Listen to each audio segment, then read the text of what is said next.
Hallelujah. ഇരിക്കാം.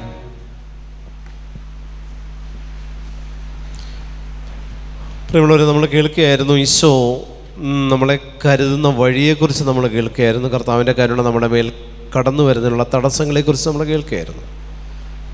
ഈശോ നമ്മളോട് പറഞ്ഞു, വിശ്വസിക്കുക, വിശ്വസിക്കുക, അതായത് വസിക്കുക, ക്രിസ്തുവിൽ വസിക്കുക, പാപത്തെ വെറുത്തുപേക്ഷിക്കുക, പാപകരമായിട്ടുള്ള മാർഗങ്ങളെ വെറുത്തുപേക്ഷിക്കുക, സാഹചര്യങ്ങളെ, വ്യക്തികളെ, ബന്ധങ്ങളെ വേണ്ടാന്ന് വയ്ക്കുക. കർത്താവ് നമ്മളോട് പറഞ്ഞതാണ്. അങ്ങനെയാണെങ്കിൽ കർത്താവ് നമ്മളെ പടുവൃക്ഷം പോലെ വളർത്തും പ്രിയപ്പെട്ടവരെ. അതല്ലെങ്കിൽ കർത്താവിൻ്റെ കൃപ നമ്മളിൽ കടന്നു വരുന്നതിന് തടസ്സമാണ്. കർത്താവിൻ്റെ അനുഗ്രഹങ്ങൾ നമ്മളിലേക്ക് കടന്നു വരില്ല. കാരണം അതങ്ങനെയാണ്. ആത്മാവിൻ്റെ ശക്തി വെളിപ്പെട്ട് കിട്ടാൻ നമ്മൾ ആഗ്രഹിക്കും, പക്ഷേ വെളിപ്പെട്ട് കിട്ടില്ല. പല കാര്യങ്ങളെക്കുറിച്ചും ദൈവം വ്യക്തമായിട്ടുള്ള കാഴ്ചപ്പാടോടുകൂടെ നമ്മൾക്ക് ബോധ്യം തരും. ഇതിങ്ങനെയാണ് എന്ന് ദൈവത്തിൻ്റെ പരിശുദ്ധാത്മാവ് നമ്മളോട് സംസാരിക്കണമോ? ഈശോ പറയുന്നു, വിശ്വസിക്കണം. കർത്താവ് എന്നിൽ, എന്നെ കർത്താവിന് വിശ്വാസം ഉണ്ടാവണം. അതുകൊണ്ട് ഈശോ നമ്മളോട് പറയുന്നു, പാപത്തെ വെറുത്തുപേക്ഷിക്കുക, പാപ സാഹചര്യങ്ങളെ മാറ്റുക, പാപശീലങ്ങളെ അകറ്റുക. ഇത്രയുമാണ് യഥാർത്ഥമായിട്ടുള്ള നോമ്പാചരണം എന്ന് പറയുന്നത്. കർത്താവ് യോനായെ വിട്ടു. യോനായെ വിട്ടിട്ട് കർത്താവ് അവനോട് പറഞ്ഞു, നീ നിനവേയിലേക്ക് പോകാൻ പറഞ്ഞു. അവൻ താർശീഷിലേക്ക് പോയി. പ്രിയപ്പെട്ട ദൈവജനമേ, ചിലത് നമ്മുടെ ജീവിതത്തിൽ വന്നു ഭവിക്കുന്നത് ഉൽപ്പത്തിയിലും അനുസരണക്കേട് കാണിച്ചു. വീണ്ടും നമ്മളിങ്ങോട്ട് വരുമ്പോൾ യോനായുടെ പുസ്തകത്തിലും അനുസരണക്കേട് കാണിക്കുന്നുണ്ട്. അവിടെയും ദൈവത്തിൻ്റെ ശക്തി പ്രവാചക ദൗത്യത്തിൽ പോലും പ്രവർത്തിക്കാതിരിക്കുന്നുണ്ട്. ഹല്ലേലൂയ. കർത്താവിൻ്റെ പ്രവാചകനാണെങ്കിൽ പോലും, വിളിക്കപ്പെട്ട വ്യക്തിയാണെങ്കിൽ പോലും അനുസരണക്കേട് വിശ്വാസക്കുറവിന് തുല്യമാണ്. വിശ്വാസമില്ലാത്തതാണ് അനുസരണക്കേടിന് കാരണമെന്ന് പറയുന്നത്. അനുസരിക്കുന്നുണ്ടോ? വിശ്വാസമുള്ളത് കൊണ്ടാണ്. ദൈവത്തിൻ്റെ ശക്തി നമ്മളിൽ പ്രവർത്തിക്കും എന്നുള്ള വിശ്വാസം നമുക്കുണ്ടോ? നമ്മളെല്ലാം അനുസരിക്കും, ദൈവനാമത്തെ പ്രതി എല്ലാം സ്വീകരിക്കും. ആത്മാവിൻ്റെ ശക്തി നമ്മുടെ മേൽ ഇറങ്ങി വരണമെന്ന് നമ്മൾ ആഗ്രഹിക്കുന്നുവോ, നമ്മൾ ശക്തിപ്പെടും, നമ്മൾ അനുഗ്രഹിക്കും, നമ്മൾ അനുഗ്രഹിക്കപ്പെടും, നമ്മൾ വിശ്വസിക്കും, നമ്മൾ ഒരുക്കത്തിലായിരിക്കുകയും ചെയ്യും. ദൈവനാമത്തിൽ നമ്മൾ ഒരുക്കത്തിലായിരിക്കുകയും ചെയ്യും. ചില വിളികൾ ദൈവത്തിൻ്റെ തിരുമുമ്പിൽ ദൈവം തന്നിരിക്കുന്ന ചില വിളികൾ നമ്മൾ എടുത്ത് പരിശോധിക്കുമ്പോൾ നമുക്ക് മനസ്സിലാകും, ഈ വിളികൾക്ക് ഉള്ളിൽ കർത്താവ് നിക്ഷേപിച്ചിരിക്കുന്ന വിശ്വാസത്തിൻ്റെ കണിക എത്രത്തോളമുണ്ട് എന്നുള്ളത് കർത്താവ് നമുക്ക് ബോധ്യപ്പെടുത്തി തരും. ചില സഹനങ്ങൾക്കുള്ളിൽ ഇത്തരത്തിൽ ചില വിശ്വാസത്തിൻ്റെ കണിക കർത്താവ് ഒളിപ്പിച്ച് വെച്ചിട്ടുണ്ട്. വർഷങ്ങളോളം നീണ്ടു നിൽക്കുന്ന ചില സഹനങ്ങൾ, വിട്ടുമാറാത്ത ചില സഹനങ്ങൾ, തലമുറകളായിട്ട് നിൽക്കുന്ന ചില സഹനങ്ങൾക്കുള്ളിലെല്ലാം തലമുറകളുടെ വിശുദ്ധീകരണത്തിന് കാരണമായിട്ടുള്ള വിശ്വാസത്തിൻ്റെ കണിക കർത്താവ് ഒളിപ്പിച്ചു വെച്ചിട്ടുണ്ട്. അതുകൊണ്ട് പ്രിയമുള്ള ദൈവജനമേ, വിശ്വസിക്കുക. നമ്മൾ ഈ ധ്യാനം വിശ്വാസത്തെ നവീകരിക്കാനുള്ള ധ്യാനമാണ്. വിശ്വാസത്തെ നവീകരിക്കണം, പുതിയതാക്കി മാറ്റണം. പുതിയ വിശ്വാസത്തിൻ്റെ തലത്തെ നമ്മൾ കണ്ടെത്തണം. പുതിയ വിശ്വാസത്തിൻ്റെ മാനങ്ങൾ നമ്മൾ തേടണം. നമ്മൾ ദൈവത്തിൽ വിശ്വസിക്കുമ്പോൾ ദൈവത്തോട് കൂടെ വിശ്വസിക്കണം. Hallelujah, hallelujah. ദൈവത്തിൽ വിശ്വസിക്കുമ്പോൾ ദൈവത്തോട് കൂടെ വിശ്വസിക്കണം. കാരണം കർത്താവ് ഓരോ പ്രവാചകരെ ലോകത്തിലേക്ക് അയക്കുന്നുണ്ട്, ശുശ്രൂഷകരെ തിരഞ്ഞെടുക്കുന്നുണ്ട്, ശുശ്രൂഷ ദൗത്യം അവർക്ക് കൊടുക്കുന്നുണ്ട്. ഇതെല്ലാം ദൈവം അവരിൽ കൃപ കൊടുത്ത് അവരിലൂടെ തൻ്റെ ഒരു ജനസമൂഹത്തെ നേടാനാകും എന്നുള്ള ദൈവത്തിൻ്റെ വിശ്വാസമാണ്. ഹല്ലേലൂയ. അവരിലൂടെ ഒരു ജനസമൂഹത്തെ നേടിയെടുക്കാനും നഷ്ടപ്പെട്ട ആത്മാക്കളിലേക്ക് ദൈവരാജ്യത്തെ കൊടുക്കാനും സാധിക്കുമെന്നുള്ള ദൈവത്തിൻ്റെ വിശ്വാസമാണ് ഓരോ പ്രവാചക ദൗത്യവും ഓരോ കുടുംബത്തിലേക്ക് കർത്താവ് കൊടുക്കുന്നതും ഇത്തരത്തിലുള്ളൊരു ദൗത്യമാണ്. ഈ ദൗത്യത്തിൽ നിന്ന് നമ്മളെപ്പോൾ വ്യതിചലിക്കുന്നുവോ പ്രിയപ്പെട്ട ദൈവജനമേ, അവിടെയാണ് എല്ലാ കുടുംബങ്ങളിലും എല്ലാ വ്യക്തി ജീവിതങ്ങളിലും പ്രവാചക ദൗത്യങ്ങളിലും വിള്ളലുകൾ വീഴുന്നതും പ്രതിബന്ധങ്ങൾ സൃഷ്ടിക്കപ്പെടുന്നതും. Hallelujah, hallelujah. നമ്മൾക്ക് തന്നിരിക്കുന്ന വിളിയിൽ നിന്ന് വ്യതിചലിക്കുന്നിടത്ത് ദൈവത്തിൻ്റെ ശക്തി ഇറങ്ങി വരും പ്രിയപ്പെട്ടവരെ. ആ ശക്തി പ്രതികൂലമായ അവസ്ഥകളിൽ പ്രവർത്തിക്കുന്നൊരു ശക്തിയാണ്. അനുകൂലമായ ദൈവത്തിൻ്റെ വിളിക്കനുസരിച്ച് യോന പോയിരുന്നെങ്കിൽ അവിടെ ഒരു തിമിംഗലമോ 3 രാവും 3 പകലും അവന് ഒന്നുമില്ലാത്ത ഒരവസ്ഥയിൽ ആഴിക്കടികളിൽ ആയിരിക്കേണ്ട ഒരവസ്ഥ യോനായ്ക്ക് വരില്ലായിരുന്നു. പ്രതികൂല സാഹചര്യങ്ങൾ സൃഷ്ടിക്കപ്പെടാൻ കാരണമെന്താ? അനുസരണത്തിൻ്റെ ആ ഒരു അവസ്ഥയിൽ നിന്ന് അനുസരണക്കേടിൻ്റെ പ്രതികൂലമായിട്ടുള്ള അവസ്ഥയിലേക്ക് നമ്മൾ മാറ്റപ്പെടുമ്പോഴാണ്. അതുകൊണ്ട് ഈശോ പറയുന്നു, കുടുംബനാഥൻ, കുടുംബനാഥ, മക്കള്, ഭാര്യ, ഭർത്താവ് എന്നൊരു വിളി ദൈവം തന്നതിനോടൊപ്പം ദൈവം തന്നിരിക്കുന്ന മറ്റൊരു വിളിയാണ് നമ്മുടെ ജീവിതത്തിൻ്റെ ജോലി മേഖലയിലുള്ളൊരു വിളി, അതല്ലെങ്കിൽ ദൈവം തന്നിരിക്കുന്ന വിശ്വാസത്തിൻ്റെ വിളി, അതല്ലെങ്കിൽ ശുശ്രൂഷ ജീവിതത്തിൻ്റെ വിളി. ഏത് വിളിയിലാണെങ്കിലും വിളിച്ച വിളിയിൽ വിശ്വസ്തതാപൂർവ്വം നിലനിൽക്കുകയാണെങ്കിൽ മാത്രമാണ് നിങ്ങളുടെ വ്യക്തി ജീവിതത്തിൽ വിശ്വാസത്തിൻ്റെ തലം, ദൈവത്തിൽ നിങ്ങൾ കാണുന്ന, ദൈവം നിങ്ങളിൽ കാണുന്ന വിശ്വാസവും ഒരുപോലെ കർത്താവിന് എന്താ പറയുക, അതിൻ്റെ കൃപയുടെ തലത്തിലേക്ക്, വിശ്വാസത്തിൻ്റെ തലത്തെ കർത്താവിന് കൊണ്ടുവരാനായിട്ട് പറ്റുകയുള്ളൂ. ഹല്ലേലൂയ. നമ്മുടെ വിശ്വാസത്തിൻ്റെ തലത്തെ ദൈവം കൃപയുടെ തലത്തിലേക്ക് എടുത്തുയർത്തും. കാരണം നമ്മൾ ഒരു കുടുംബനാഥ എന്ന് പറയുന്ന അവസ്ഥയിൽ നിൽക്കുമ്പോൾ അതിൻ്റെ ഉത്തരവാദിത്വത്തിൽ നിന്ന്, വിളിയിലെ ഉത്തരവാദിത്വത്തിൽ നിന്ന് നമ്മളെപ്പോൾ വ്യതിചലിക്കുന്നുവോ പ്രിയപ്പെട്ടവർ, ആ കുടുംബങ്ങളിൽ അസ്വസ്ഥതകൾ സ്ഥാപിക്കപ്പെടും. പിന്നെ അത് സോൾവ് ചെയ്യാൻ ഒത്തിരി പാടാണ്. ആ കുടുംബങ്ങളിൽ അസ്വസ്ഥതകൾ സ്ഥാപിക്കപ്പെട്ട് കഴിഞ്ഞാൽ ആ കുടുംബം പിന്നെ രണ്ടാമതൊരു റീയൂണിയൻ എന്ന് പറയുന്ന അവസ്ഥയിലേക്ക് എത്തിയാലും അത് മുറിയപ്പെട്ട ആ ഒരു പാട് കിടക്കും. പ്രിയപ്പെട്ട ഒരു മുറിവിൻ്റെ പാട് ആ കുടുംബത്തിൽ എപ്പോഴും ഉണ്ടാവും. അത് മാറില്ല, അത് മരണം വരെ അങ്ങനെ തന്നെയാണ്. അതിൻ്റെ പേരാണ് വിശ്വാസം നഷ്ടപ്പെട്ടു പോയി എന്ന് പറയില്ല ചില ഭാര്യമാർ, ചില ഭർത്താക്കന്മാർ, ചില ദമ്പതികൾ അങ്ങോട്ടും ഇങ്ങോട്ടും ഒക്കെ പറയില്ലേ, വിശ്വാസം നഷ്ടപ്പെട്ടു പോയി. എന്തുകൊണ്ടാണ് വിശ്വാസം നഷ്ടപ്പെട്ടു പോകുന്നത്? എതിരെ പ്രവർത്തിക്കാനുള്ള അരൂപി നമ്മളിൽ ഫോം ചെയ്യപ്പെട്ടതുകൊണ്ടാണ്. വിശ്വാസത്തിനെതിരെ പ്രവർത്തിക്കാൻ ഒരു അരൂപി നമ്മളിൽ രൂപപ്പെട്ടതുകൊണ്ട് നമ്മളിലുള്ള വിശ്വാസം നഷ്ടപ്പെട്ടു. വിശ്വാസത്തിനെതിരെ പ്രവർത്തിക്കുന്ന അരൂപി, അതിനെക്കുറിച്ചാണ് നമ്മളിനി കേൾക്കുന്നത്. വിശ്വാസം, എന്നിൽ ദൈവം തന്നിരിക്കുന്ന വിശ്വാസമുണ്ട്. ദൈവം എന്നിൽ കണ്ടിരിക്കുന്ന ഒരു വിശ്വാസം, ദൈവത്തോട് ഞാൻ പുലർത്തുന്ന വിശ്വാസം, ഇതിന് എതിരെ പ്രവർത്തിക്കുന്ന ഒരു സ്പിരിറ്റ് ഉണ്ട് പ്രിയപ്പെട്ടവരെ. ഇതിനെതിരെ പ്രവർത്തിക്കുന്ന ഒരു അരൂപിയുടെ തലമുണ്ട്.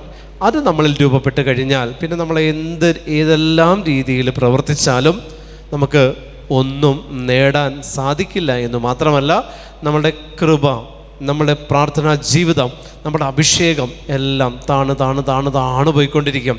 നമ്മൾ ഒത്തിരി പേരെ നന്നാക്കും, നമ്മൾ വീണുകൊണ്ടിരിക്കുകയായിരിക്കും. നമ്മുടെ കാലിനടിയിലെ മണ്ണ് ഒലിച്ചു പോകുന്നത് നമുക്കറിയാൻ പറ്റില്ല. ഒത്തിരി ആത്മാക്കളെ ചിലപ്പോൾ നേടും. നമ്മൾ ഉപദേശിക്കുമ്പോൾ കുറേ പേര് എന്താ പറയുക, സ്വഭാവം മാറ്റിയേക്കാം. പക്ഷെ നമ്മളിൽ വീഴ്ചകൾ മാത്രമായിരിക്കും ഫലം. എല്ലാ തലങ്ങളും ഓക്കെ ആയിരിക്കും, പക്ഷെ ചില ബന്ധങ്ങളിൽ വിള്ളലുണ്ടാവും. നിങ്ങൾ നോക്കിക്കോ, എല്ലാം ഓക്കെ ആയിരിക്കും, സാമ്പത്തികം, ആരോഗ്യം എല്ലാം ഓക്കെ ആണെങ്കിലും ചില വ്യക്തിബന്ധങ്ങളിലൊരു മുറിവ് കാണപ്പെട്ടു തുടങ്ങും. വിശ്വാസത്തിൻ്റെ വീഴ്ചയിൽ കാണുന്ന ആദ്യത്തെ ഒരു എന്താ പറയുക, ഒരു മാർക്കാണത്. ഒരു മുറിവ് കാണും പ്രിയപ്പെട്ടവരെ.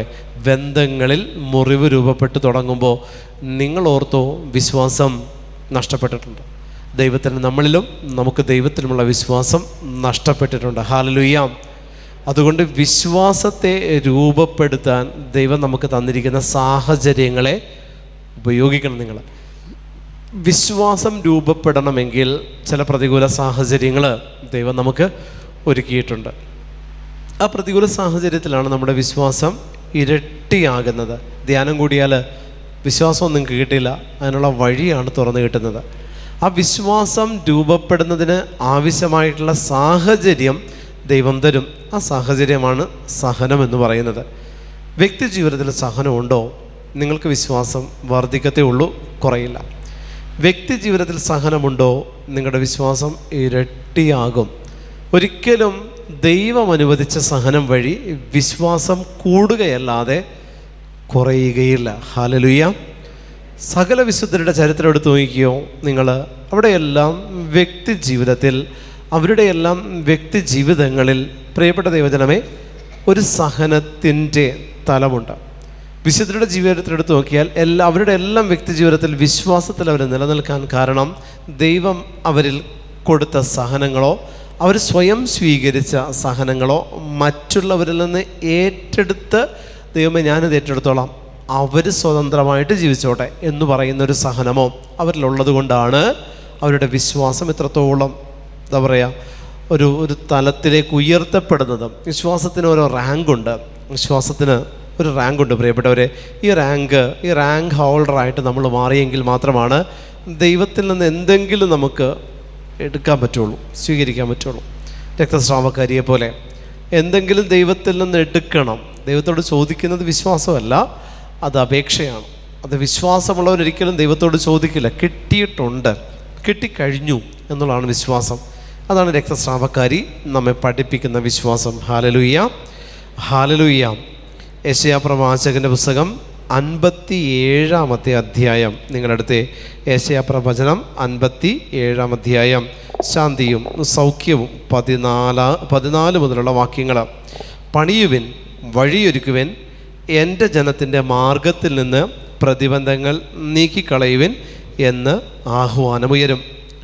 അത്യുന്നതനും മഹത്വപൂർണനുമായവൻ, അനന്തതയിൽ വസിക്കുന്നവനുമായവൻ, അനന്തതയിൽ വസിക്കുന്ന പരിശുദ്ധൻ എന്ന നാമം വഹിക്കുന്നവൻ അരുളി ചെയ്യുന്നു, ഞാൻ ഉന്നതമായ വിശുദ്ധ സ്ഥലത്ത് വസിക്കുന്നു. അനുതാപികളുടെ ഹൃദയത്തെയും വിനീതരുടെ ആത്മാവിനെയും നവീകരിക്കുവാൻ ഞാൻ അവരോട് കൂടെ വസിക്കുന്നു. ഞാൻ എന്നേക്കും കുറ്റം ആരോപിക്കുകയോ കോപിക്കുകയോ ഇല്ല, കാരണം എന്നിൽ നിന്നാണ് ജീവൻ പുറപ്പെടുന്നത്. ഞാനാണ് ജീവശ്വാസം നൽകിയത്. Hallelujah, hallelujah.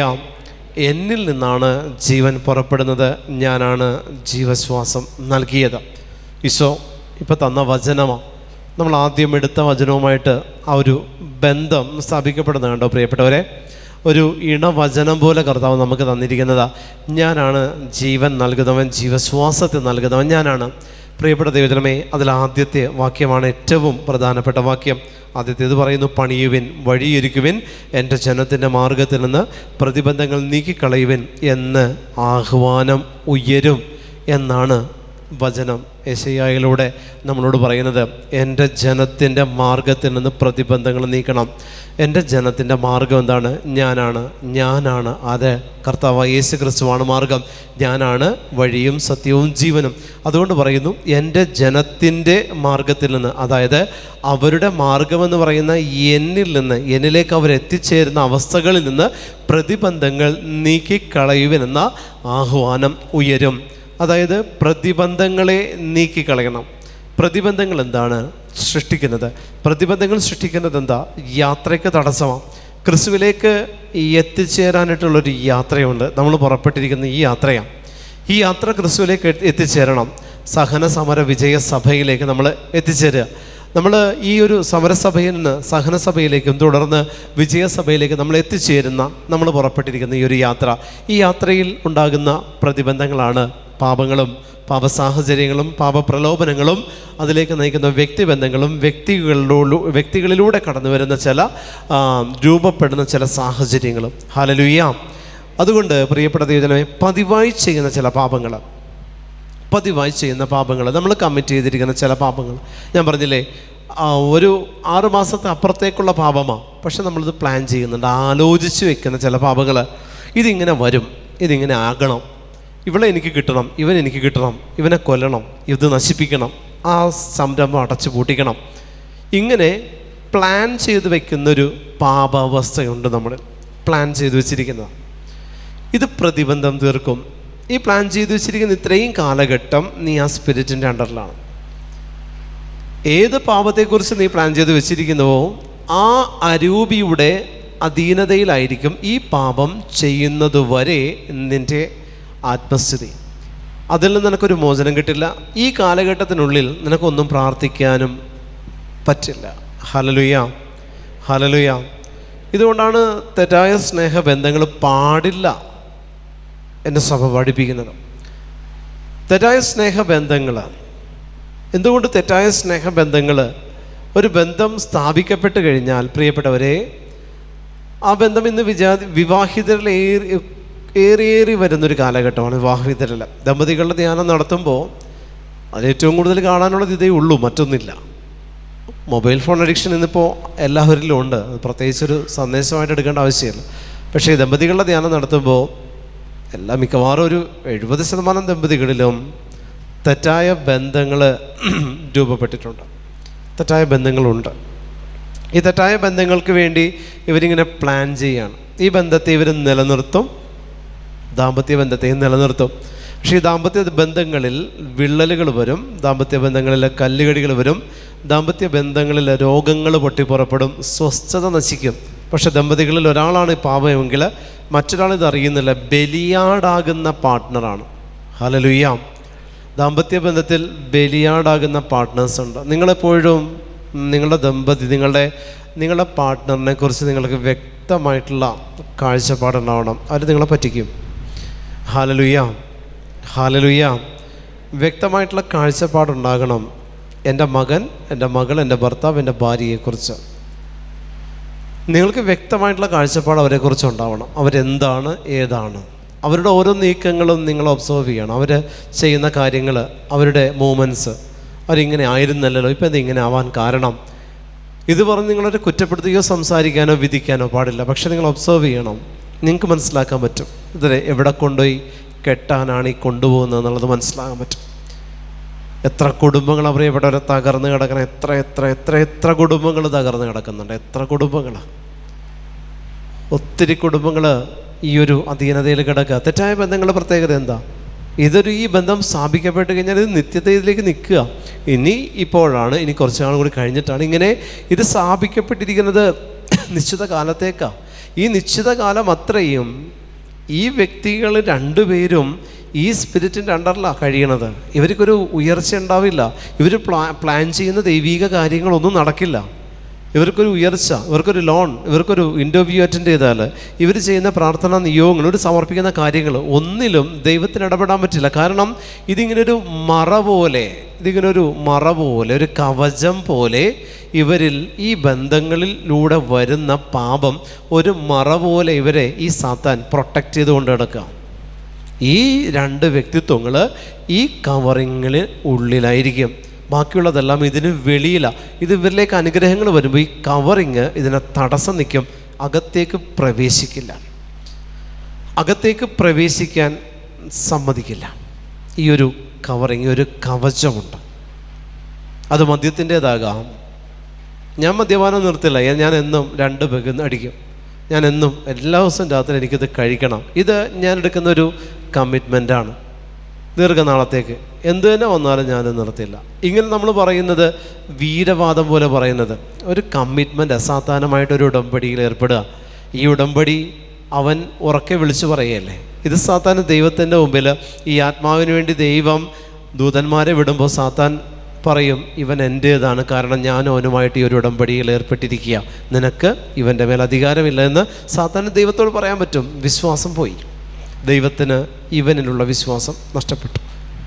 ഇവിടെ യെശയ്യാ പ്രവചനത്തിലൂടെ പറയുന്നു, പ്രതിബന്ധങ്ങൾ നീക്കം ചെയ്യുവനെന്നുള്ള ആഹ്വാനം ഉയരും. Hallelujah, hallelujah. അഭിഷേകത്തോടെ ഹല്ലേലൂയ. പ്രതിബന്ധങ്ങൾ നീക്കം ചെയ്യുവനെന്നുള്ള ആഹ്വാനം ഉയരണം. പ്രതിബന്ധം എന്താ? നമ്മുടെ ജീവിതത്തെ വലം വെച്ച് നടക്കുന്ന ചില സ്പിരിറ്റുണ്ട്. ഇത് തന്നെയാണ് 1-ാം പ്രമാണ ലംഘനത്തിൽ നടക്കുന്നത്. 1-ാം പ്രമാണ ലംഘനം മറ്റു വിശ്വാസങ്ങളെ ഫോളോ ചെയ്താൽ, ഒരു വിശ്വാസം എനിക്കുണ്ട്, എൻ്റെ കർത്താവായ യേശു ക്രിസ്തു അല്ലാതെ മറ്റൊരു ദൈവമില്ല. ഇതാണ് സഭ നമുക്ക് തന്നിരിക്കുന്ന വിശ്വാസം, നിലനിൽക്കുന്ന സത്യം. ഏക സത്യദൈവമായ അവനിൽ ഞാൻ വിശ്വസിക്കുന്നവനല്ലാതെ മറ്റൊരു ദൈവം എനിക്കില്ല. വിശ്വാസമാണ് സ്ഥാപിക്കപ്പെട്ട് കഴിഞ്ഞു. പ്രിയപ്പെട്ടവരെ, ഈ വിശ്വാസത്തിൻ്റെ പ്രത്യേകത എന്താണ്?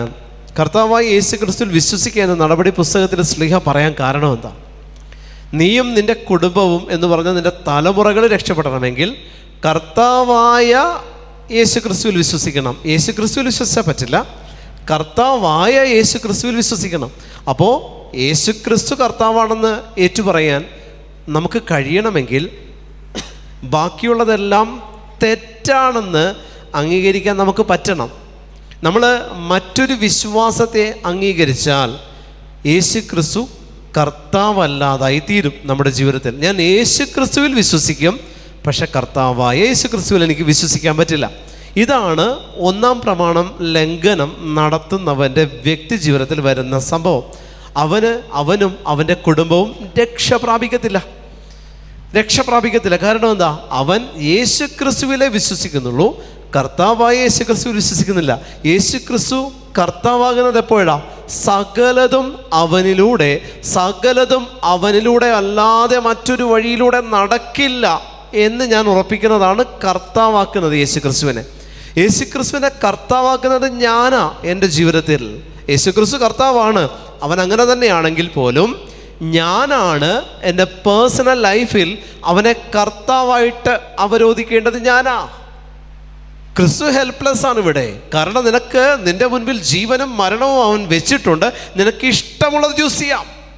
പക്ഷേ എനിക്ക് ഇഷ്ടമുള്ളത് യേശു ക്രിസ്തുവിനെ മാത്രമാണ്. കർത്താവായ യേശു ക്രിസ്തുവിനെ ഞാൻ സ്വീകരിക്കുന്നില്ല. അവൻ മാത്രമാണെന്ന് ഏറ്റുപറയാൻ എനിക്ക് പറ്റില്ല. കാരണം എന്താ? എനിക്ക് ഇവളുമായിട്ടൊരു ബന്ധമുണ്ട്. അവൾ ഹിന്ദുവാ, അവൾ മുസ്ലിമാ. അപ്പോൾ അവളുടെ വിശ്വാസത്തെ ഞാൻ അംഗീകരിക്കുന്നതുകൊണ്ടാണല്ലോ ആ ബന്ധം സ്ഥാപിക്കപ്പെട്ടിരിക്കുന്നത്. അപ്പോൾ യേശു ക്രിസ്തു എങ്ങനെ കർത്താവാകും? യേശു ക്രിസ്തു കർത്താവാകില്ല. അവിടെ ഞാനൊരു പാപം വെച്ചുകൊണ്ടിരിക്കുക. ഈ പാപം എന്നിലുള്ളത് കൊണ്ട് യേശു ക്രിസ്തു കർത്താവാകില്ല. കാരണം എങ്ങനെയാ? യേശു ക്രിസ്തു കർത്താവാണെങ്കിൽ ഈ പാപം ഞാൻ വെച്ച് പൊറപ്പിക്കുമോ? ഇല്ല.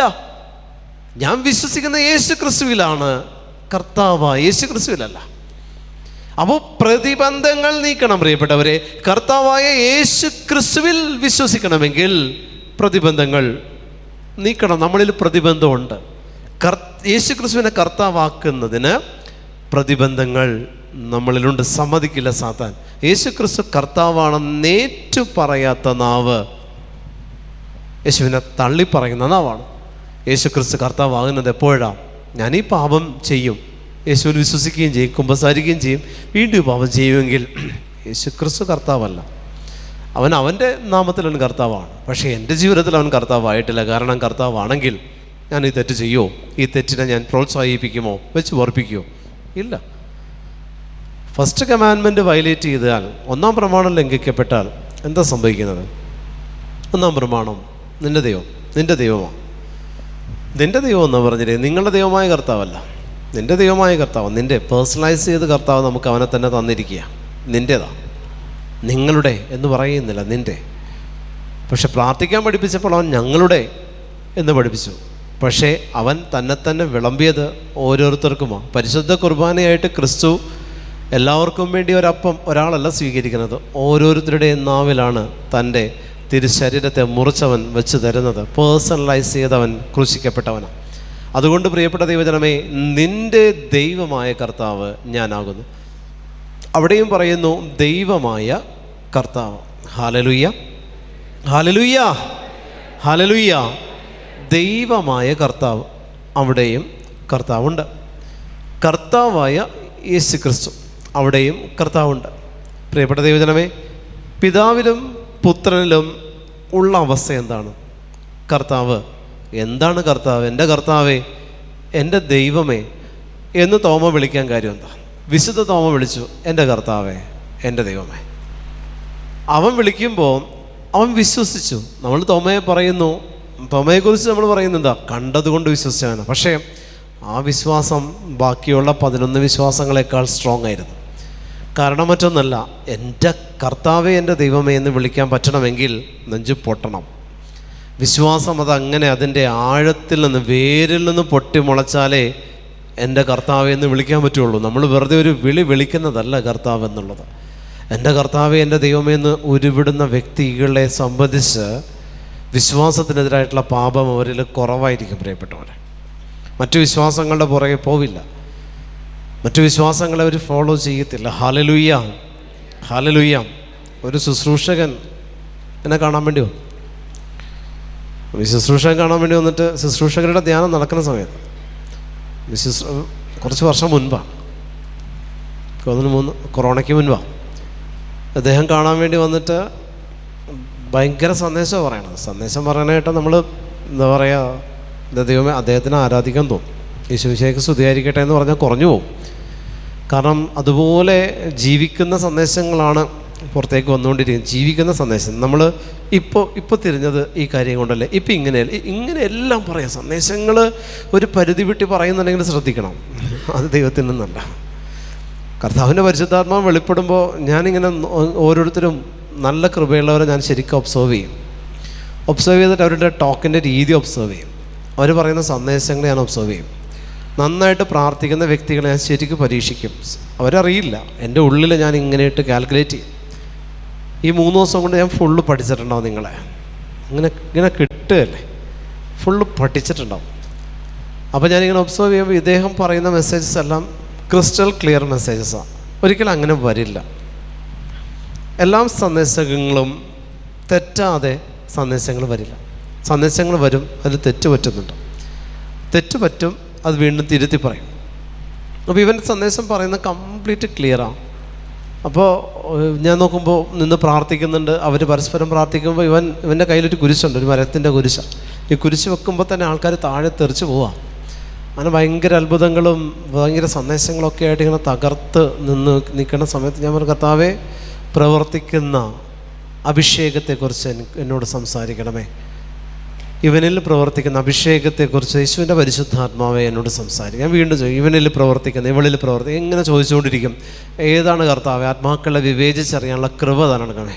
വഴി തെറ്റാതിരിക്കാൻ, കർത്താവെ വിശ്വസിക്കാൻ, നിന്നിൽ വിശ്വസിക്കാൻ, അവനിൽ വിശ്വസിക്കാൻ, അവനിൽ പ്രവർത്തിക്കുന്ന അഭിഷേകത്തെക്കുറിച്ച് വെളിപ്പെടുത്തണമെന്ന് ഞാനിങ്ങനെ പ്രാർത്ഥിച്ചുകൊണ്ടിരിക്കും. ഞാൻ പറഞ്ഞു, അപ്പോൾ ഈശോ ഇങ്ങനെ സന്ദേശം നീ എൻ്റെ കുരിശ് വയ്ക്കാൻ പറഞ്ഞു.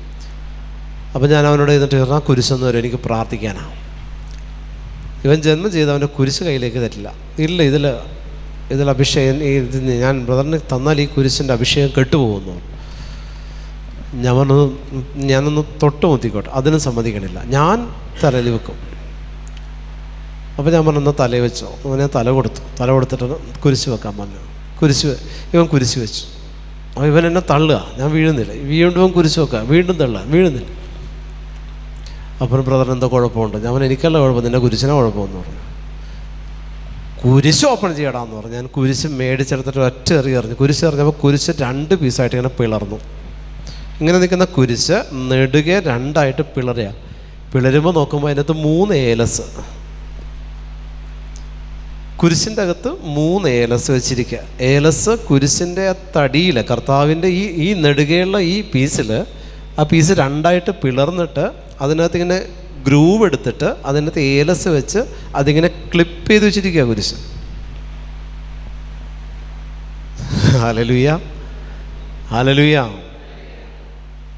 ഇത് കുരിശ് പൊട്ടി ഏലസ് പുറത്തു വരലും ആള് തലയും ചുറ്റി അവിടെ വീണു. ഞാൻ അവനൊന്നും ചെയ്തില്ല, ഞാൻ കുരിശിനെ ചെയ്തു. ആള് തല ഇറങ്ങി താഴ്ത്തി വീണു.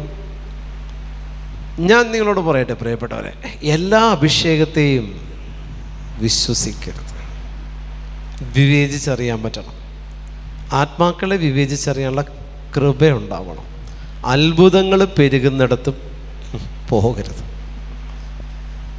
അത്ഭുതങ്ങൾ പെരുകുന്നിടത്ത്, കൃത്യം കാര്യങ്ങൾ വെച്ച് പറയുന്നിടത്ത് പോകരുത്.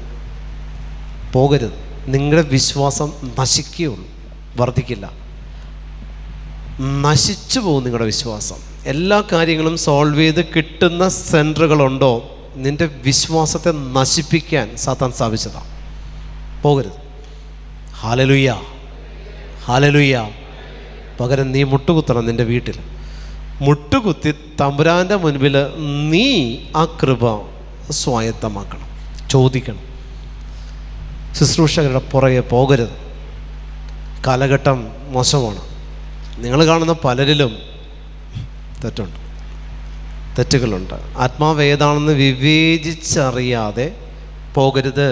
ആത്മാവേതാണെന്ന് വിവേചിച്ചറിയണം. സത്യാത്മാവാണോ, പരിശുദ്ധാത്മാവാണോ പ്രവർത്തിക്കുന്നത്? എല്ലാം സോൾവ് ആകില്ല. കുറച്ച് അവധിക്ക് വെക്കും പരിശുദ്ധാത്മാവ്. ഇപ്പം ശരിയാക്കി തരുന്നതല്ല പരിശുദ്ധാത്മാവ്.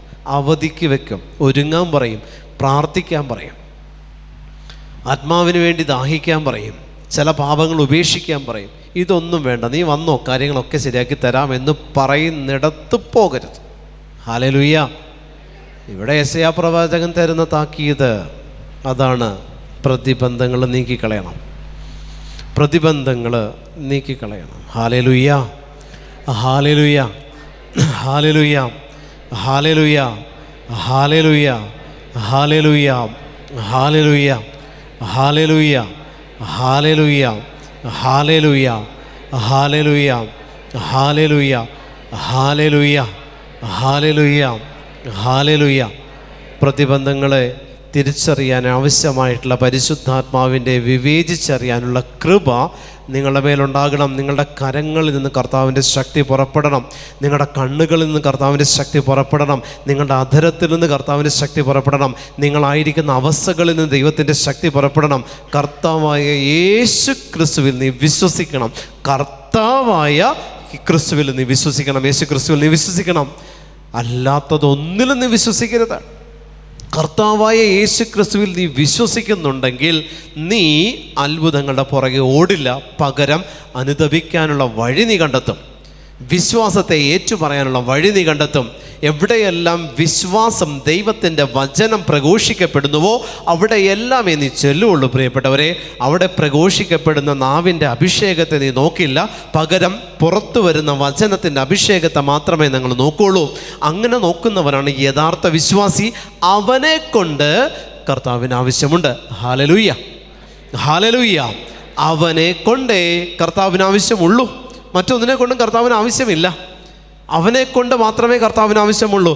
വിളിച്ചവൻ നിന്നെ വിളിച്ചവൻ വിശ്വസ്തനാണ്. അതുകൊണ്ട് നീ ഒരിക്കലും ഈ ഒരു അവസ്ഥ കണ്ടിട്ട്, നിൻ്റെ ഈ ഒരു രോഗം കണ്ടിട്ട് വിളിച്ചവനുള്ള വിശ്വാസത്തെ നീ നഷ്ടപ്പെടുത്തി കളയരുത്. വിളിച്ചവൻ വിശ്വസ്തനാ. നിൻ്റെ ഈ ഒരു പാപം നിന്നിലുണ്ടോ, നീ ഭാരപ്പെടേണ്ട. വിളിച്ചവൻ വിശ്വസ്തനാണെങ്കിൽ അവൻ നിനക്കതിനുള്ള വഴി നിൻ്റെ വഴിയിൽ തന്നെ നിനക്കവൻ കാണിച്ചു തരും. ആമേൻ, ഹല്ലേലൂയ. ഒരു പരിഹാരവും തേടി നീ പോകണ്ട. പരിഹാരം തേടി പോകട്ടെ ദൈവത്തെ അറിയാത്ത മക്കളും കർത്താവ് ആരാണെന്ന് അറിയാത്തവർ, വിജാതീയ മക്കൾ കർത്താവിൻ്റെ അടുത്ത് പരിഹാരം തേടി ശുശ്രൂഷകരെ സമീപിക്കട്ടെ. അവർക്ക് ശുശ്രൂഷകരെ കൊണ്ട് ആവശ്യമുണ്ട്. പക്ഷേ ദൈവത്തെ അറിയുന്നവൻ, ദൈവത്തെ മനസ്സിലാക്കിയവൻ, പരിശുദ്ധ കുർബാന സ്വീകരിക്കുന്നവന് ഒരിക്കലും ശുശ്രൂഷകരുടെ ആവശ്യമില്ല. പരിശുദ്ധ കുർബാനയെ സ്വയം നിങ്ങൾ സ്വീകരിക്കാൻ മനസ്സുണ്ടോ, നിങ്ങൾക്ക് ശുശ്രൂഷകരുടെ ആവശ്യമില്ല. മറ്റൊരാൾ നിർബന്ധിക്കപ്പെട്ട് പരിശുദ്ധ ബലിക്ക് പോകുന്ന ഒരുത്തനാണോ, അവന് ശുശ്രൂഷകനെ കൊണ്ട് ആവശ്യമുണ്ട്. ദൈവത്തെ അവൻ മനസ്സിലാക്കിയിട്ടില്ല. പക്ഷെ ദിവസവും പരിശുദ്ധ ബലിക്ക് പോകണം എന്നൊരു തോന്നൽ നിങ്ങളിലുണ്ടോ, നിങ്ങൾക്ക് ഒരു ശുശ്രൂഷകൻ്റെ ആവശ്യമില്ല. കാരണം ആ തോന്നൽ തരുന്ന പരിശുദ്ധാത്മാവ് നിൻ്റെ ഉള്ളിൽ വസിക്കുന്നുണ്ട്. അവനാണ് നിന്നെ വഴി നടത്തുന്ന സർവശക്തനായ ദൈവം. ഹല്ലേലൂയ.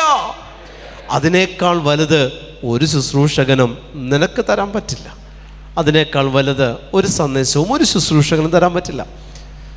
ഒരു ശുശ്രൂഷകനിലുള്ള അഭിഷേകത്തെ കണ്ട് കണ്ണ് മഞ്ഞളിക്കരുത്. അതൊക്കെ എടുത്ത് മാറ്റപ്പെടും. എല്ലാ ശുശ്രൂഷകരിലുമുള്ള അഭിഷേകത്തിനൊരു കാലഘട്ടമുണ്ട് പ്രിയപ്പെട്ടവരെ. അതിനപ്പുറത്തേക്ക് പുതിയത് സ്ഥാനം എടുക്കും. അപ്പോൾ ഈ പഴയതിനെ പ്രാർത്ഥിക്കാനായിട്ട് കർത്താവ് പിടിച്ചിരുത്തും. ഈ കാലഘട്ടത്തിനുള്ളിൽ ഇത് ഉപയോഗിച്ച് തീർക്കണം. ശുശ്രൂഷകരിലുള്ള അഭിഷേകം അങ്ങനെയാണ്, ഒരു കാലഘട്ടത്തേക്കാണ്. ആ കാലഘട്ടത്തിനുള്ളിൽ അത് ഉപയോഗിച്ച് തീർത്തിട്ടുണ്ടാകണം. വിശ്വസ്നാപകൻ എടുത്തേ, അദ്ദേഹത്തിനൊരു കാലഘട്ടം കൊടുത്തു. സ്നാപകൻ ബന്ധനസ്ഥനായെന്ന് കേട്ടപ്പോൾ കർത്താവ് ഇറങ്ങി. ക്രിസ്തു ജനിക്കുന്നതിന് 6 മാസം മുമ്പ് ജനിച്ചു. ക്രിസ്തു മരിക്കുന്നതിന് 6 മാസം മുമ്പ് മരിച്ചു. ഈ സ്നാപകന് കൊടുത്തിരിക്കുന്ന ആ കാലഘട്ടത്തിനുള്ളിൽ സ്നാപകൻ കംപ്ലീറ്റ് വർക്ക് പൂർത്തിയാക്കിയിട്ടുണ്ടാകണം. പിന്നെ ഒരു ടൈമില്ല, എത്രയേ ഉള്ളൂ. ഒരു കുടുംബത്തിലാണെങ്കിലും അവർക്ക് ദൈവം പ്രാർത്ഥിക്കാനൊരു കാലഘട്ടം കൊടുക്കും. പ്രാർത്ഥിച്ചിട്ടുണ്ടാകണം. ചില കാര്യങ്ങൾക്ക് നന്ദി പറയാൻ ദൈവം കുറേ അനുഗ്രഹങ്ങൾ കൊടുത്തിട്ട് പറയും, ഈ അനുഗ്രഹങ്ങൾ ഒത്തിരി നിങ്ങൾക്ക് കിട്ടും. പിന്നീട് അങ്ങോട്ട് ഒരു ഡ്രൈനസ് വരും. ഈ ഡ്രൈനസ് എന്തിനാണെന്നറിയോ, തന്ന അനുഗ്രഹങ്ങൾക്ക് നന്ദി പറയേണ്ട കാലഘട്ടമാണ്. ഈ നന്ദി പറഞ്ഞു കഴിയുമ്പോൾ ഒരു സഹനം തരും കർത്താവ്. ഈ സഹനമാണ് അടുത്തതിനെ എതിരിടാൻ ആവശ്യമായിട്ടുള്ള കൃപ സ്വീകരിക്കാനുള്ള കാലഘട്ടം. ഈ പാക്കേജാണ് ഓരോ കുടുംബത്തിനും ഓരോ കാലഘട്ടത്തിൽ കിട്ടിക്കൊണ്ടിരിക്കുന്നത്. ഈ പാക്കേജ് കിട്ടുമ്പോൾ സഹനത്തിൻ്റെ ടൈം വരുമ്പോൾ നിങ്ങൾ ഓടും ശുശ്രൂഷകൻ്റെ അടുത്തേക്ക്. ഇത്രയും നാൾ മര്യാദക്ക് പോയിക്കൊണ്ടിരുന്ന ബ്രദറെ, ഇപ്പം ഇങ്ങനെയാണ് ബ്രദറെ, ഇപ്പം അങ്ങനെയാണ് ബ്രദറെ. പ്രിയപ്പെട്ടവരെ, ഓടരുത്. അതങ്ങനെ ഓരോ കാലഘട്ടത്തിലേക്ക് ആവശ്യമായിട്ടുള്ള പാക്കേജാണ്. തണുപ്പ് മാറി ചൂട് വന്നു, ചൂട് മാറി മഴ പെയ്തു, മഴ മാറി. ഓരോ അവസ്ഥ ദൈവം ഇങ്ങനെ തരുന്നതിനാ. പ്രകൃതിയിൽ പോലും കർത്താവ് കാലാവസ്ഥകളിൽ വ്യതിയാനങ്ങൾ കൊടുത്തിരിക്കുന്നതിനാ. ഭൂമിയുടെ ആ ഒരു അവസ്ഥയെ നിലനിർത്താൻ വേണ്ടിയിട്ടാണ്. ആ ഒരു സന്തുലിതാവസ്ഥ നിലനിൽക്കണമെങ്കിൽ ഓരോ കാലഘട്ടത്തിലും ഓരോന്നാവശ്യമുണ്ട്. ഡ്രൈനസിൻ്റെ കാലഘട്ടത്തിൽ ഡ്രൈനസ് തന്നെ വരണം. Hallelujah, hallelujah. സഹനത്തിൻ്റെ കാലഘട്ടത്തിൽ സഹനങ്ങൾ തന്നെ വരണം. ആ സഹനത്തിൻ്റെ കാലഘട്ടം കഴിയുന്നത് വരെ സഹിക്കണം, ഒഴിവാക്കപ്പെടരുത്. ഒരു നിശ്ചിത കാലഘട്ടത്തേക്കേ ഉള്ളൂ. ആ ഒരു പാക്കേജാണത്. ആ പാക്കേജ് കഴിയുമ്പോൾ അടുത്തത് സ്ഥാപിക്കപ്പെടും, അത്രയേ ഉള്ളൂ. അതല്ലാതെ നിന്നെ നശിപ്പിക്കാൻ വേണ്ടി ദൈവം ഒരു സഹനവും നിനക്ക് തന്നിട്ടില്ല. ഹല്ലേലൂയ. അഭിഷേകത്തോടെ ഹല്ലേലൂയ, ഹല്ലേലൂയ, ഹല്ലേലൂയ, ഹല്ലേലൂയ. ഞാൻ ഷില്ലോങ്ങിൽ ഒരു ധ്യാനത്തിന് പോയി, ധ്യാനിപ്പിക്കാൻ പോയി. അവിടെ ചെന്ന് കുറേ പേരിങ്ങനെ കാണാൻ വേണ്ടിയിരിക്കാം. ഒരു സ്ത്രീ വന്നിട്ട് പറഞ്ഞു, എനിക്കിങ്ങനെ ക്യാൻസറാ ബ്രദറെ, പ്രാർത്ഥിക്കണം. അപ്പോൾ അതൊരു കത്തോലിക്കയാണ്. പക്ഷേ കത്തോലിക്കൻ്റെ ഒരു മുഖത്തേക്ക് നോക്കുമ്പോൾ കിട്ടുന്ന ഒരു സന്ദേശമല്ല അവളുടെ മുഖത്ത് നോക്കുമ്പോൾ എനിക്ക് കാണുന്നത്. മുഖത്ത് നോക്കിയിട്ട് കത്തോലിക്കൻ എന്ന് പറയുമ്പോൾ കാണുമ്പോൾ അറിയാം, അത് കിട്ടുന്നില്ല. വിശ്വാസി അല്ലെങ്കിൽ പോലും കത്തോലിക്കനാണെങ്കിൽ ആ ഒരു വിഷൻ കിട്ടും. അപ്പോൾ ഞാൻ കുറേ നേരം ഇങ്ങനെ പ്രാർത്ഥിച്ച് ഞാൻ ചോദിച്ചു, എവിടെയാണ് നിനക്ക് ക്യാൻസർ? അപ്പോൾ ക്യാൻസർ ഈ ഷോൾഡർ ബോണിലാണ്. ഷോൾഡർ ബോണിൽ ക്യാൻസറായിട്ട് ഇങ്ങനെ വേദന കൊണ്ട് ഇങ്ങനെ ഞെരുങ്ങിക്കൊണ്ടിരിക്കുക. അപ്പോൾ ഞാൻ നീ കത്തോലിക്കയാണ്. വിവാഹം കഴിഞ്ഞിട്ട് 2 ചെറിയ കുഞ്ഞുങ്ങളെ ഉള്ളവൾക്ക്. ഞാൻ കുറേ നേരം ഉള്ള മുഖത്ത് നോക്കിയിട്ട് ഞാൻ അറിയാതെ എൻ്റെ വായിൽ നിന്ന് വന്നു, നിൻ്റെ അരയിൽ എന്താ നീ കെട്ടിയിരിക്കണേന്ന് ചോദിച്ചു. അരയിൽ എന്താ കെട്ടിയിരിക്കുന്നത് ചോദിക്കലും നമ്മൾ പേടിച്ചു പോയി. അപ്പോൾ ഞാൻ ചോദിച്ചു, നീ എന്തിനാ പേടിക്കണേ? അപ്പോൾ അവൾ പള്ളിയുമായിട്ട് ഭയങ്കര അടുപ്പത്തിലാണ്. അവിടുത്തെ എല്ലാ അച്ഛന്മാരെയും എല്ലാവരെയും അറിയാവുന്ന ഒരു സ്ത്രീയാണ്. ഇതവരറിയില്ല, പക്ഷെ തമ്പുരാനറിയാം. ദിവസവും പരിശുദ്ധ കുർബാന സ്വീകരിക്കുന്നുണ്ട്. അപ്പോൾ ഞാൻ ഇതെന്തിന് കെട്ടി? ഇതെപ്പോൾ കിട്ടി? ഇത് ചോദിച്ചു വന്നപ്പോൾ ഭർത്താവിനോടുള്ള വിശ്വാസക്കുറവ് മൂലം ഭർത്താവിന് പരസ്പര ബന്ധമുണ്ടെന്ന് ഇവൾ ചിന്തിക്കുക, അസ്യൂം ചെയ്യുക. ഉണ്ടോ ഇല്ലയോ നമുക്കറിയത്തില്ല, പക്ഷെ ഉണ്ടാകാൻ ചാൻസ് ഉണ്ട്. അതിന് അയാൾ പോകാതിരിക്കാൻ വേണ്ടി ഇവളുടെ അരയിൽ ഈ സാധനം കെട്ടി. അന്ന് തൊട്ട് ഇവളുടെ തോളിൽ കർത്താവ് എടുത്തു വെച്ച് കൊടുത്ത നുഖമാണ് ക്യാൻസർ. ഞാനത് അഴിച്ചു മാറ്റാൻ പറഞ്ഞു. അവളതഴിച്ച് ഒരു ഏലസും പിന്നെ അതുമാതിരി കുറേ ഒരു തുണി ചുറ്റിയിട്ട് അതിൽ കുറേ മുദ്രകൾ അതും ഇതുമൊക്കെ ആയിട്ട് എൻ്റെ കയ്യിലേക്ക് തന്നു. ഞാനിന്ന് കുറച്ച് നേരം ഇതിങ്ങനെ പിടിച്ച് ഞാനിങ്ങനെ ഇത് പ്രാർത്ഥിക്കുന്നത്, ഏതാ സ്പിരിറ്റ് എന്തെങ്കിലും കിട്ടിയാൽ അത് അരൂപി ഏതാണെന്ന് അറിയണമല്ലോ. അപ്പോൾ ഞാനിതിങ്ങനെ പ്രാർത്ഥിച്ചത്, ഏതാ അരൂപി കർത്താവ്, ഇതിനെപ്പറ്റി വെളിപ്പെടുത്തുക ഇങ്ങനെ പറഞ്ഞ് പ്രാർത്ഥിച്ചുകൊണ്ടിരിക്കുക. അപ്പോൾ അതിൻ്റെ അകത്ത് കുറേ അൺക്ലീൻ സ്പിരിറ്റും ബ്ലാക്ക് മാജിക്കിൻ്റെ അതും ഇതും എല്ലാം കൂടെ ഇങ്ങനെ ഇരിക്കുന്നുണ്ട്. ഒരു 1000കണക്കിനുണ്ട്, ആ ഒരു ചെറിയ ഏലസിൽ തന്നെ ഉണ്ട്. അപ്പോൾ ഞാൻ അച്ഛനെ വിളിച്ചിട്ട് അച്ഛനോട് പറഞ്ഞാൽ ഇത് ഇവൾക്ക് അവളെ പുറത്തുവാക്കിയിട്ട് ഞാൻ പറഞ്ഞു, ഇവളുടെ അരയിൽ ഈ ഒരു സാധനം ഉണ്ടായിരുന്നു, അവൾ നിങ്ങളുടെ വിശ്വാസിയായിരുന്നു, പക്ഷേ ഇത് വെച്ചിട്ടാണ് അവളെല്ലാ പ്രാർത്ഥനയും ലീഡ് ചെയ്തത്. Hallelujah, hallelujah. അപ്പോൾ ഈ ഒരു അവസ്ഥയിൽ നിന്ന് ഇതിനെ പുറത്താക്കണമെന്നുണ്ടെങ്കിൽ ഇതേ ഞാൻ മാറ്റിയിട്ടുള്ളൂ. അവളുടെ വിശ്വാസം ഇപ്പോഴും അപ്പുറത്ത് തന്നെയാണ് നിൽക്കുന്നത്. പ്രിയപ്പെട്ട ദൈവജനമേ, വെളിപ്പെടുത്തി കിട്ടണം. നമുക്ക് കർത്താവിൻ്റെ സന്ദേശങ്ങൾ വെളിപ്പെടുത്തി കിട്ടണം. ശുശ്രൂഷകരുടെ അവകാശമല്ലത്, സകല ജനത്തിനുമുള്ള കർത്താവിൻ്റെ സദ്വാർത്തയാണ്. സന്ദേശം കിട്ടണം. ഈശോ സംസാരിക്കണം നമ്മളോട്. ഈശോ നമ്മളോട് സംസാരിക്കണം. ഇതിങ്ങനെയാണ് എന്ന് നിൻ്റെ ഭർത്താവിനെക്കുറിച്ച്, ഭാര്യയെക്കുറിച്ച്, മക്കളെക്കുറിച്ച് സംസാരിക്കണം. അത് സംസാരിക്കണമെങ്കിൽ കർത്താവിന് നിന്നിൽ വിശ്വാസം ഉണ്ടാവണം. നിനക്ക് കർത്താവിൽ വിശ്വാസം ഉണ്ടായിട്ട് കാര്യമില്ല, കർത്താവിന് നിന്നിൽ വിശ്വാസം ഉണ്ടാവണം. നീ ഇത് വെച്ചിട്ട് അവനെ ടോർച്ചർ ചെയ്യരുത്, എങ്കിലേ സന്ദേശങ്ങൾ കിട്ടുള്ളൂ. നിനക്ക് യേശുവിൽ വിശ്വാസം ഉണ്ടെന്ന് വിചാരിച്ച് നിനക്ക് കൃപ കിട്ടില്ല. യേശുവിന് നിന്നിൽ വിശ്വാസം ഉണ്ടെങ്കിലേ നിധി കയ്യിലേക്ക് വെച്ച് തരുള്ളൂ. നമ്മുടെ കുടുംബജീവിതത്തിലും ഇങ്ങനെ വെളിപ്പെടുത്തി കിട്ടാനായിട്ടുള്ള കൃപയ്ക്ക് വേണ്ടി നിങ്ങൾ പ്രാർത്ഥിക്കണം. എന്താണ് അവസ്ഥ? എൻ്റെ കുടുംബത്തിൻ്റെ പോക്ക് എങ്ങോട്ടാണ്? വെളിപ്പെടുത്തണമേ പരിശുദ്ധാത്മാവേ, വെളിപ്പെടുത്തി കിട്ടണം. വെളിപ്പെടുത്തി കിട്ടിയില്ലെങ്കിൽ എന്താണെന്നറിയോ, ഏതെങ്കിലുമൊക്കെ ഇവിടെ എവിടെയെങ്കിലുമൊക്കെ കെട്ടിപ്പൂട്ടിയൊക്കെ വെച്ചിട്ടുണ്ടാവും, നമ്മളറിയൂലെന്നേ. നമ്മളറിയില്ല. കുടുംബത്തിൽ കഷ്ടതകൾ വരും. ഇത് മറഞ്ഞിരിക്കുന്ന രൂപിയാണ്. മറഞ്ഞിരിക്കാൻ സമ്മതിക്കരുത്. Hallelujah, hallelujah, hallelujah. ആന്ധ്രയിൽ ഇതുപോലെ ധ്യാനത്തിന് പോയി. അപ്പോൾ ധ്യാനം സിസ്റ്റേഴ്സിൻ്റെ കഴിഞ്ഞു, പിന്നെ ഒരു 1 ഡേ കൺവെൻഷൻ കഴിഞ്ഞു. അതിനുശേഷം സാധാരണ ജനങ്ങളുടെ ഒരു റെസിഡൻഷ്യൽ റിട്രീറ്റ് കഴിഞ്ഞു. അപ്പോൾ വിൻസെൻഷ്യൽ വൈദികരുടെയാണ്. അപ്പോൾ അച്ഛനോട് പറഞ്ഞു, അവിടുത്തെ ഡയറക്ടർ അച്ഛൻ പറഞ്ഞു, ബ്രദറെ നമ്മൾക്ക് ഇവിടെ മധ്യസ്ഥ പ്രാർത്ഥന ടീമുണ്ട്, അവർക്ക് വേണ്ടി ഒന്ന് പ്രത്യേകം പ്രാർത്ഥിക്കണം, അവരെ എല്ലാവരും ഒന്ന് കാണണമെന്ന് പറഞ്ഞു. അപ്പോൾ ഞാൻ പറഞ്ഞു, അച്ഛൻ വിട്ടോ എന്ന് പറഞ്ഞിട്ട് എല്ലാം അവിടുത്തെ ഭാഷയാണ്, തെലുങ്കാ, എനിക്കറിയില്ല. അപ്പോൾ ട്രാൻസ്ലേറ്ററായിട്ട് നിൽക്കുന്ന അച്ഛൻ തന്നെയാണ്. അപ്പോൾ ഈ പ്രാവശ്യം ആ അച്ഛനാണ് ഞങ്ങളുടെ കൂടെ ലീഡ് ചെയ്തത്. ഇവിടെ വന്നത് വിശുദ്ധ നാട്ടിൽ അച്ഛനുണ്ടായിരുന്നു. അപ്പോൾ അച്ഛൻ എനിക്ക് തെലുങ്കിൽ ട്രാൻസ്ലേറ്റ് ചെയ്ത് തരും. അപ്പോൾ അവിടുത്തെ ടീം ലീഡർ വന്നു, മുട്ടൂത്തിക്ക് 2 കൈയും വിരിച്ച് പിടിച്ചുകൊണ്ട് നിൽക്കുക, പിടിച്ച് പ്രാർത്ഥിച്ചുകൊണ്ട് നിൽക്കുക. അപ്പോൾ ഞാൻ നിനക്ക് വേണ്ടിയിട്ട് എന്താ പ്രാർത്ഥിക്കേണ്ടത് അച്ഛനെ കൊണ്ട് ചോദിപ്പിച്ചപ്പോൾ എനിക്ക് പരിശുദ്ധാത്മാവെന്ന് അറിയാൻ വേണ്ടി പ്രാർത്ഥിച്ചാൽ മതി. അപ്പോൾ ഞാൻ അച്ഛനോട് പറഞ്ഞു, ആൾ വെള്ളം ഒടിച്ചിട്ടുണ്ട് അച്ഛനാണ്. അപ്പോൾ സ്മെല്ല് പോലും വരുന്നില്ല, ആളെന്നെ നിന്ന് കുറേ ദൂരം മാറിയിരിക്കണേ. ഞാൻ ആൾ വെള്ളം ഒടിച്ചിട്ടുണ്ട്. അപ്പോൾ അച്ഛൻ പറഞ്ഞു, വെള്ളം ഒടിക്കേ? നോ, ഇല്ല, വെള്ളം ഒടിക്കില്ല, ഞങ്ങൾ ടീം ലീഡറാണ്, അല്ല 24 മണിക്കൂറും ദിവ്യാഹനത്തിന് മുമ്പില്ല, നോ നോ നോ. ഞാൻ പറഞ്ഞു, അച്ഛൻ ആളോട് ചോദിച്ചപ്പോൾ പറഞ്ഞു വെള്ളം ഒടിച്ചിട്ടുണ്ട്. 2 പെക്ക് കഴിച്ചച്ച. അപ്പോൾ അച്ഛൻ മരിച്ചു. എന്ത് പറ്റി, എന്താ കാര്യം? ഞാൻ കഴിഞ്ഞ ക്രിസ്മസിന് 2 പെക്ക് കഴിച്ചായിരുന്നു. എൻ്റെ വീട്ടിലെ പ്രശ്നങ്ങളൊക്കെ ഓർത്ത് ഞാൻ 2 പെക്ക് കഴിച്ചു. ആ 2 പെക്ക് കഴിച്ച് ഞാൻ രാത്രി ഇങ്ങനെ കിടക്കുന്നതിന് മുൻപ് പ്രാർത്ഥിക്കാൻ ചെന്നപ്പോൾ കർത്താവിൻ്റെ സ്വരം ഞാൻ കേട്ടു. കർത്താവ് എന്നോട് സംസാരിച്ചു. Hallelujah, hallelujah. പിന്നീട് ഇങ്ങോട്ട് വരൾച്ചയുടെ കാലഘട്ടമാണ്, കർത്താവ് എന്നോട് സംസാരിച്ചില്ല. അപ്പോൾ ഈശോയെ, നീ എന്താ എന്നോട് സംസാരിക്കാത്തത് എന്ന് വെച്ച് വീണ്ടും ഞാൻ പ്രാർത്ഥിച്ചു. ഈശോ സംസാരിക്കുന്നില്ല. ഞാൻ 2 പെക്ക് കഴിച്ചപ്പോൾ ഈശോ വീണ്ടും എന്നോട് സംസാരിച്ചു. അപ്പം ഞാൻ ചോദിച്ചു, കർത്താവേ, ഞാൻ വെള്ളം ഒടിക്കുമ്പോഴാണല്ലോ നീ എന്നോട് സംസാരിക്കുന്നത്, അല്ലാത്തപ്പോൾ നീ എന്താ എന്നോട് സംസാരിക്കാത്തത്? അപ്പോൾ ഒരു സ്വരം ഞാൻ കേട്ടച്ചാ, ഞാൻ വന്നിരിക്കുന്നത് പാപികളോട് സംസാരിക്കാനല്ലേ. നീ വെള്ളമൊടിക്കുമ്പോഴല്ലേ നീ പാപാവസ്ഥയിലാകുന്നുള്ളൂ, അപ്പോഴല്ലേ എനിക്ക് നിന്നോട് സംസാരിക്കാൻ പറ്റുള്ളൂ. അതുകൊണ്ട് പിന്നീടുള്ള എല്ലാ മധ്യസ്ഥ പ്രാർത്ഥനയ്ക്കും ഇദ്ദേഹം 2 പെക്ക് അടിച്ചിട്ടാണ് വന്നിരുന്ന് ധ്യാനിക്കാനിരിക്കുന്നത്. ഹല്ലേലൂയ. മധ്യസ്ഥ പ്രാർത്ഥനാ ഗ്രൂപ്പിൻ്റെ ലീഡറാണ്. Hallelujah, hallelujah, hallelujah. കർത്താവ് പാപികളോട് സംസാരിക്കാൻ നമ്മൾ പാപം ചെയ്യണ്ട. ഓക്കെ, കർത്താവിന് പാപികളോട് സംസാരിക്കണം. ഞാൻ വന്നത് നീതിമാന്മാരെ തേടിയാണോ? അല്ലല്ലോ, പാപികളെ തേടിയല്ലേ. അപ്പോൾ നീ വെള്ളം ഒടിച്ചാലല്ലേ എനിക്ക് നിന്നോട് സംസാരിക്കാൻ പറ്റും എന്നാണ് ഈ മനുഷ്യൻ പറഞ്ഞത്.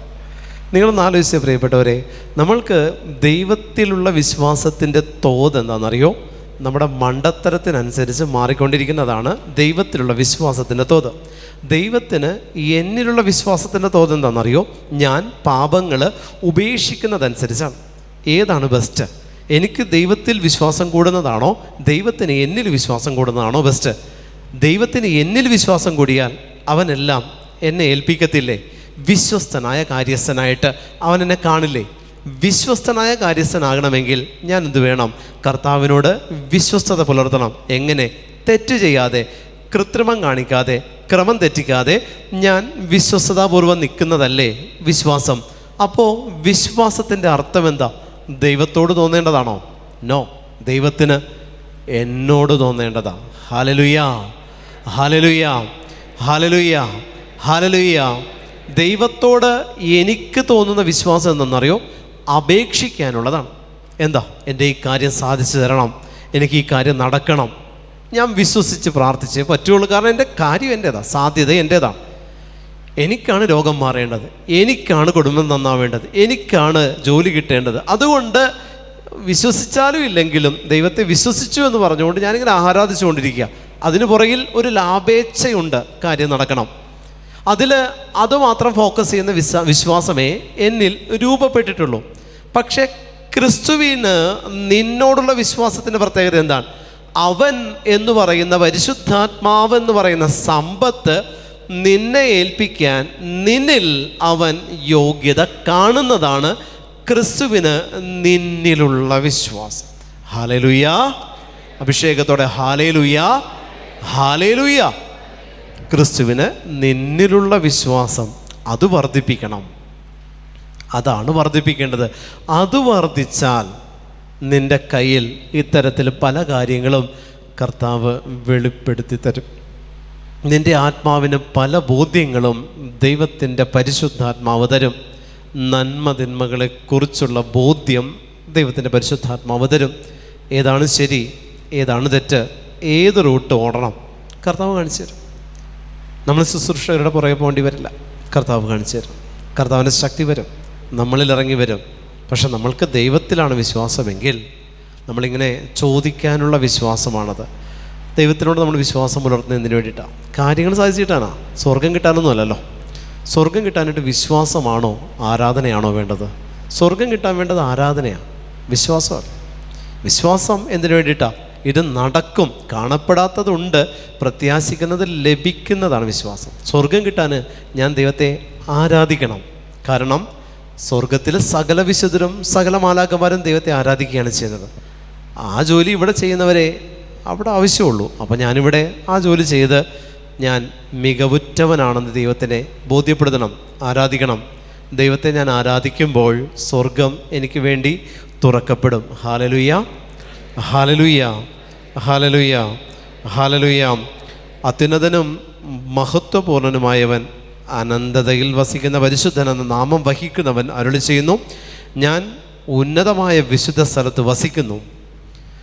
അത്യുന്നതനും മഹത്വപൂർണനുമായവൻ, അനന്തതയിൽ വസിക്കുന്ന പരിശുദ്ധൻ എന്ന നാമമുള്ളവൻ. അനന്തതയിൽ വസിക്കുന്നു. ദൈവം വസിക്കുന്നത് എവിടെയാണ്? അനന്തതയിലാണ്.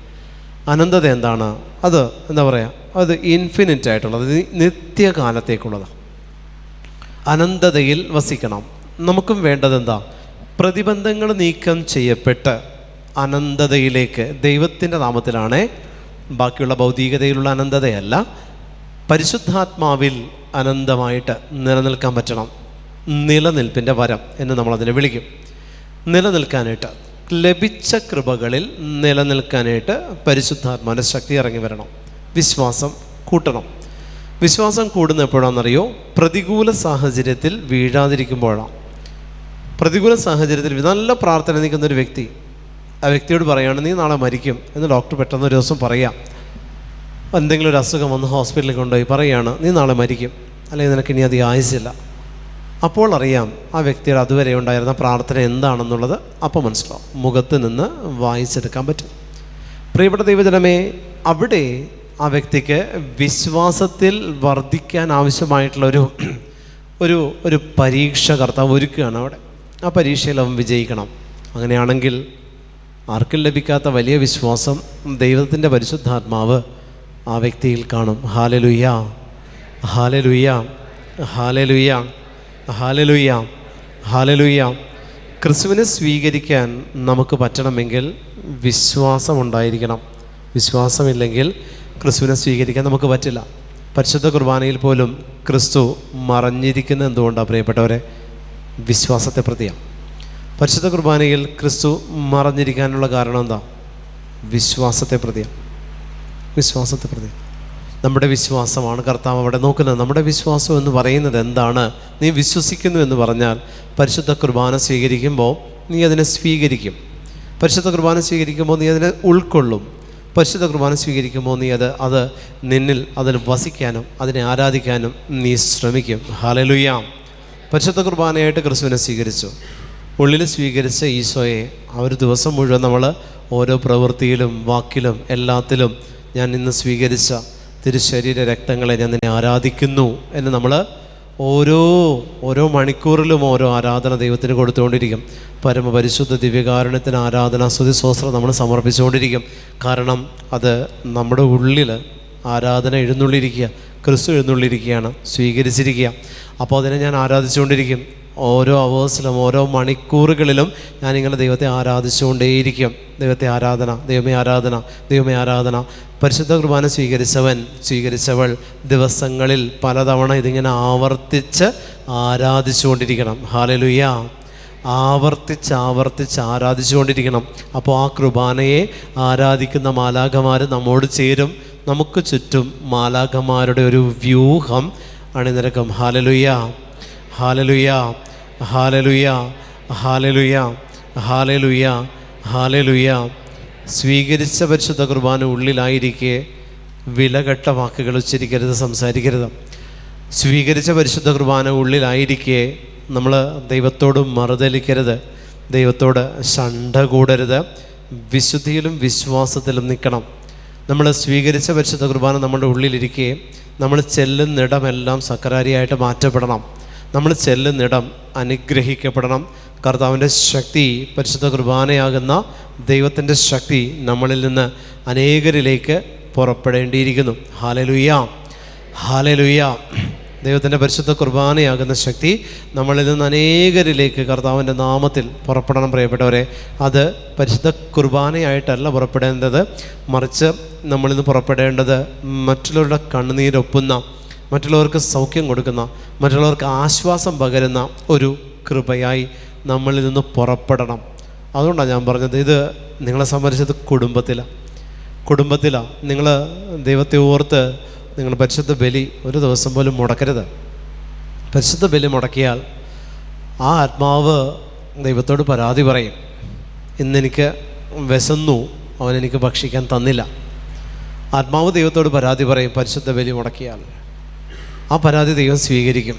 കാരണം ഇത് ഈ പരിശുദ്ധ കുർബാനയെ സ്വീകരിക്കാൻ ആഗ്രഹിച്ച് കാത്തിരിക്കുന്ന എത്രയോ വിജാതീയ മക്കളാണ് നിങ്ങൾക്കറിയോ. എന്നോട് എത്രയോ പേര് പറഞ്ഞിട്ടുണ്ടെന്നറിയോ, ആഗ്രഹിച്ച് കാത്തിരിക്കുന്ന വിജാതീയ മക്കൾ. പരിശുദ്ധ കുർബാനയെ സ്വീകരിക്കാൻ ആഗ്രഹിച്ച് കാത്തിരിക്കാൻ, എനിക്ക് യോഗ്യതയില്ല എന്നറിഞ്ഞത് കൊണ്ട്, എനിക്ക് പരിശുദ്ധ മാമോദിസ സ്വീകരിക്കാൻ പറ്റാത്തത് കൊണ്ട് അവർ പരിശുദ്ധ കുർബാനയിൽ ബലിയർപ്പിച്ച് ആഗ്രഹിച്ച് തിരിച്ചു പോകുന്ന എത്ര വിജാതീയ മക്കളെ, ഏതെല്ലാം സ്ഥലങ്ങളിൽ പോകുന്ന ഞാൻ അവരെല്ലാം പറയുന്നുണ്ടെന്ന് സ്വീകരിക്കാൻ പറ്റിയിരുന്നെങ്കിൽ. പക്ഷെ സാഹചര്യം പ്രതികൂലമാണ്, അവർക്ക് മാമോദിസ സ്വീകരിക്കാൻ ബുദ്ധിമുട്ടുണ്ട്. അങ്ങനെയുള്ളപ്പോൾ ഒരു പരിശുദ്ധ കുർബാന സ്വീകരിക്കാൻ എനിക്ക് പറ്റുന്നില്ല.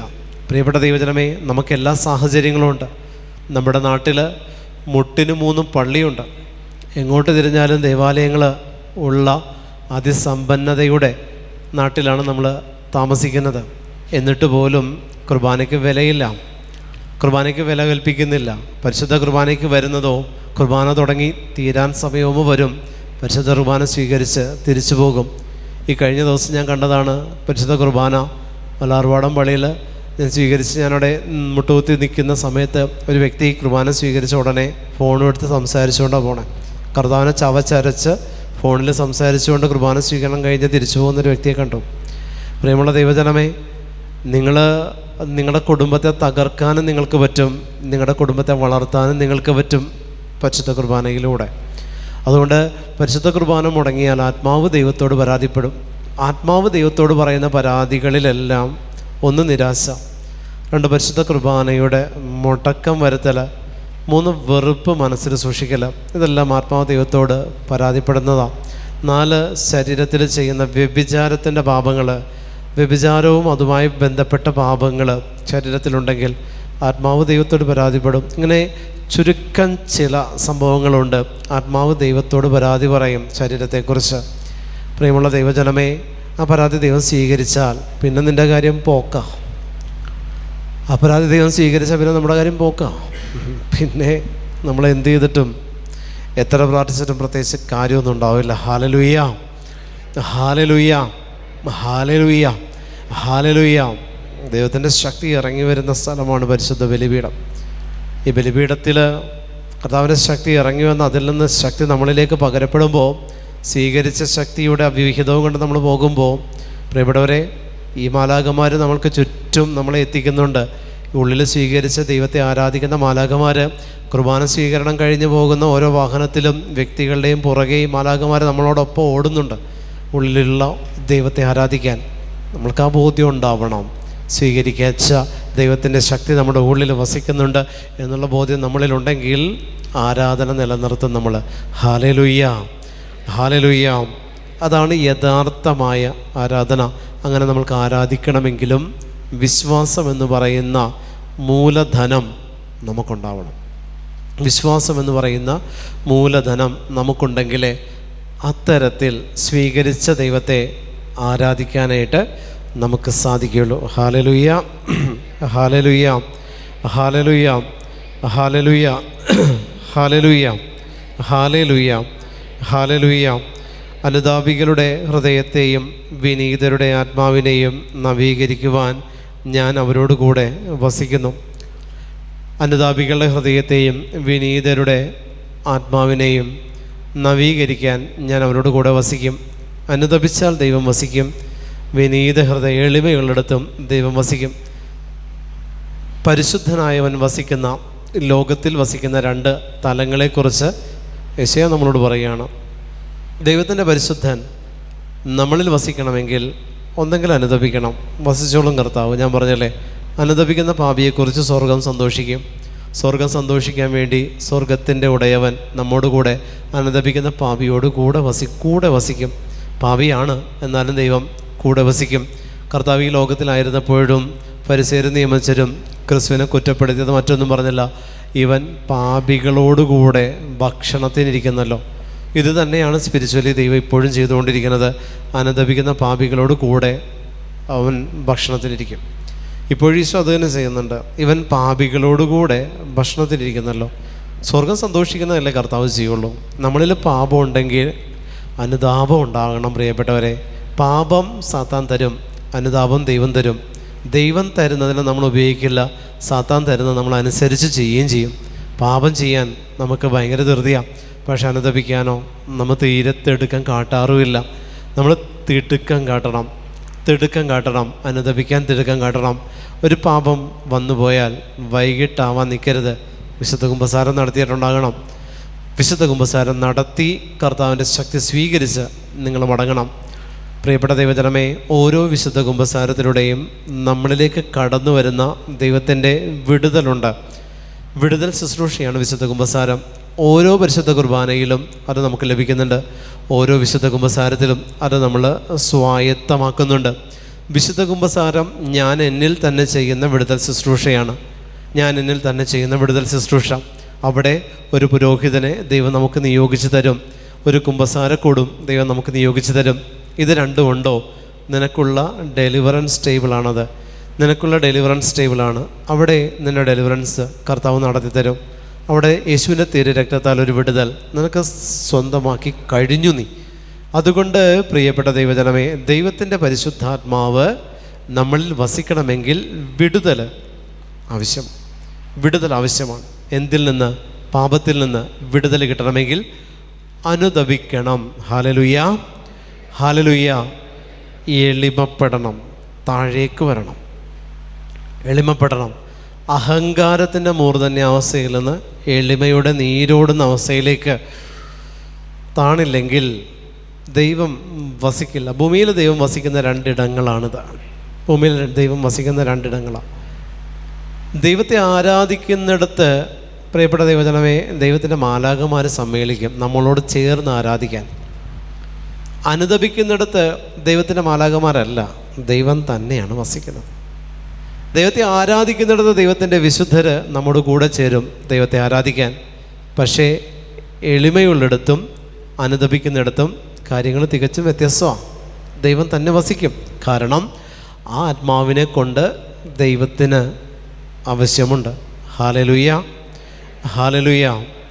ആ ആത്മാവിനെ കൊണ്ട് ദൈവത്തിന് ആവശ്യമുണ്ട്. നമ്മുടെ ആത്മാവിനെ കൊണ്ട് ദൈവത്തിന് ആവശ്യമുണ്ട്. അതുകൊണ്ട് എളിമപ്പെടണം, താഴേക്ക് പോകണം. നമ്മൾ കൃപ കിട്ടണമെങ്കിൽ, വിശ്വാസത്തിൽ അടിയുറച്ച് നിൽക്കണമെങ്കിൽ എളിമപ്പെടണം. വിശ്വാസത്തിൽ നമ്മൾ ഉറപ്പിച്ച് നിൽക്കണമെങ്കിൽ എളിമപ്പെടണം. വിശ്വാസത്തിൽ ആഴപ്പെടണമെങ്കിൽ എളിമപ്പെടണം. എളിമ എന്ന് പറയുന്നത് വലിയൊരു ദൈവം തന്നിരിക്കുന്ന ഏറ്റവും വലിയൊരു നിധിയാണ് പ്രിയപ്പെട്ടവരെ. അത് ഉപയോഗിക്കാൻ ഏറ്റവും ബുദ്ധിമുട്ടുള്ളതാണ് ഉപയോഗിക്കാനായിട്ട്. ചില വാക്കുകൾ, ചില സംസാരം, ചില പെരുമാറ്റം വരുമ്പോൾ എളിമയ്ക്ക് പകരം ആക്രോശിക്കുന്ന ഒരു തലത്തിലേക്ക് നമ്മൾ വരും. പക്ഷെ അവിടെ നമ്മൾ എളിമപ്പെട്ട് നോക്കിക്കോ, ഒരു കൃപ നിങ്ങളിൽ ക്രെഡിറ്റ് ആയിട്ടുണ്ടാവും. ചില സ്ഥലങ്ങളിലെല്ലാം നമ്മൾ ദേഷ്യപ്പെടുത്തുന്ന വ്യക്തിത്വങ്ങൾ നമുക്ക് മുന്നിൽ വരും. എളിമപ്പെട്ടോ, നിങ്ങൾക്ക് അവിടെ ഒരു കൃപ ക്രെഡിറ്റ് ആയിട്ടുണ്ടാവും. മിണ്ടാതെ നിന്ന് കേട്ടില്ലേ, ക്രിസ്തു പീഡാസഹനത്തിന് ഒരുക്കപ്പെട്ടത് എങ്ങനെയാണ്? കർത്താവ് പീഡാസഹനത്തിന് ഒരുക്കപ്പെട്ടപ്പോൾ കർത്താവിൻ്റെ മുഖത്ത് കാറുത്തുപ്പിയപ്പോഴും, അവൻ്റെ താടിമീശ പറിച്ചപ്പോഴും, അവനെ പരിഹസിച്ചപ്പോഴും, നീ കുറ്റം ചെയ്തിട്ടുണ്ടോയെന്ന് ചോദിച്ചപ്പോഴും അവൻ ഉരിയാടിയില്ല, ശക്തി സ്വീകരിച്ചു കൊണ്ടിരുന്നവൻ. ഹല്ലേലൂയ. പിന്നീട് അങ്ങോട്ട് വരുന്ന പീഡാസഹനങ്ങൾക്ക് ആവശ്യമായിട്ടുള്ള ശക്തി സ്വീകരിച്ചതാണ് കർത്താവ് അവിടെ. പിന്നീട് അങ്ങോട്ട് കർത്താവിനറിയാം ഇനി എന്തെല്ലാമാണ് താൻ സഹിക്കേണ്ടത്. അതിൻ്റെ ശക്തി സ്വീകരിക്കണമെങ്കിൽ ഇതിന് മറുപടി പറയരുത്. നമ്മുടെ വ്യക്തി ജീവിതത്തിലും വരാനിരിക്കുന്ന കാലഘട്ടത്തേക്ക് ആവശ്യമായിട്ടുള്ള ശക്തി സ്വീകരിക്കുന്ന ശക്തി സ്രോതസ്സുകളാണ് എളിമപ്പെടാൻ കിട്ടുന്ന അവസരങ്ങളൊന്നും നിങ്ങൾ പാഴാക്കല്ലേ. എളിമപ്പെട്ടാൽ, നിങ്ങളോട് ആക്രോശിക്കുന്നവരുടെ നേരെ നിങ്ങളൊന്ന് ചിരിച്ചാൽ, നിങ്ങളെ വിഷമിപ്പിക്കുന്നവരെ, ഒറ്റപ്പെടുന്നവരുടെ മുന്നിൽ നിങ്ങളൊന്ന് എളിമപ്പെട്ട് നിന്നാൽ നിങ്ങൾ ശക്തി സ്വീകരിക്കുക. പിന്നീട് അങ്ങോട്ടുള്ള ശുശ്രൂഷകൾക്ക് ആവശ്യമായിട്ടുള്ള ശക്തി, പിന്നീട് അങ്ങോട്ട് നിങ്ങൾ നേരിടാൻ ഒരുങ്ങിയിരിക്കുന്ന സഹനങ്ങൾക്ക് ആവശ്യമായിട്ടുള്ള ശക്തി സ്വീകരിക്കുക. ഈശോ ചെയ്തത് അത് തന്നെയാണ്. 4 കോടതി വിധിച്ചു. കർത്താവിന് പല ന്യായവാദങ്ങളും നിരത്താം, മിണ്ടിയില്ല, ശക്തി സ്വീകരിച്ചു. പീലാത്തോസ് കൈ കഴുകിയപ്പോഴും കർത്താവ് മറുപടി പറയുന്നില്ല. ബറാബാസിനെ വിട്ടുകൊടുത്തു. തന്നെ ശിക്ഷിക്കാൻ നിന്നപ്പോഴും ബറാബാസിനെ ശിക്ഷിക്കുന്നവൻ പറഞ്ഞില്ല, ശക്തി സ്വീകരിച്ചു. കുരിശും ചുമന്നുകൊണ്ട് അവൻ പോകുമ്പോഴും, അവനെ അപ്പോഴും കെണിവെച്ചിറക്കിയപ്പോഴെല്ലാം അവൻ ശക്തിയാണ് സ്വീകരിച്ചുകൊണ്ടിരുന്നത്. പ്രിയപ്പെട്ടവരെ, എന്തിനു വേണ്ടിയിട്ടാണ്? വരാനിരിക്കുന്ന വലിയ പീഡകൾക്ക് വേണ്ടുന്ന ശക്തി ഇതിൽ നിന്ന് അവൻ കളക്ട് ചെയ്തുകൊണ്ടിരുന്നു. ഹല്ലേലൂയ. ഇതാണ് നമ്മൾക്ക്, ഞാൻ പറഞ്ഞില്ലേ, നിങ്ങൾക്കൊരു കാലഘട്ടത്തിൽ കർത്താവ് അനുഗ്രഹം തരും. പിന്നെ തരുന്ന ഡ്രൈനസ് എന്തിനു വേണ്ടിയിട്ടാണെന്നറിയോ? ഈ തന്ന അനുഗ്രഹങ്ങൾക്ക് നന്ദി പറയാനൊരു കാലഘട്ടമുണ്ട്. ആ നന്ദി പറയാനുള്ള കാലഘട്ടത്തിൽ അത് നിങ്ങൾ ആ നന്ദി തന്നെ പറയണം. ആ നന്ദി പറച്ചിൽ അവസാനിപ്പിക്കാനായിട്ടൊരു ടൈമുണ്ട്. അത് നിങ്ങൾക്ക് മനസ്സിലാവും.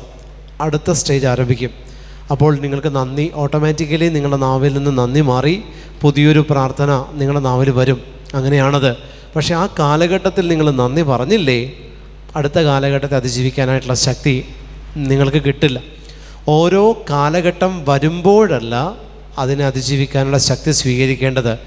ഓരോ കാലഘട്ടത്തിന് മുൻപാണ് അതിനെ അതിജീവിക്കാനുള്ള ശക്തി സ്വീകരിക്കേണ്ടത്. Hallelujah, hallelujah.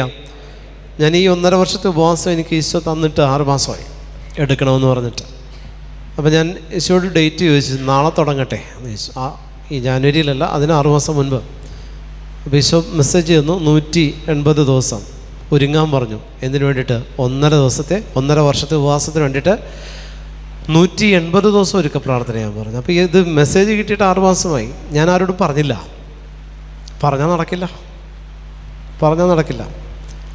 ആരോടും പറയുന്നില്ല. പകരം 6 മാസം ശരീരത്തെ ഒരുക്കി, എല്ലാ ബ്ലഡ് ചെക്കപ്പും കംപ്ലീറ്റ് ചെയ്തു, എല്ലാം ഹെൽത്തി ആണോ എന്ന് ഉറപ്പ് വരുത്തി വയറിൻ്റെ അവസ്ഥകൾ പരിശോധിക്കണം. ഞാൻ പറഞ്ഞില്ലേ, ഇതാണ് മെയിൻ.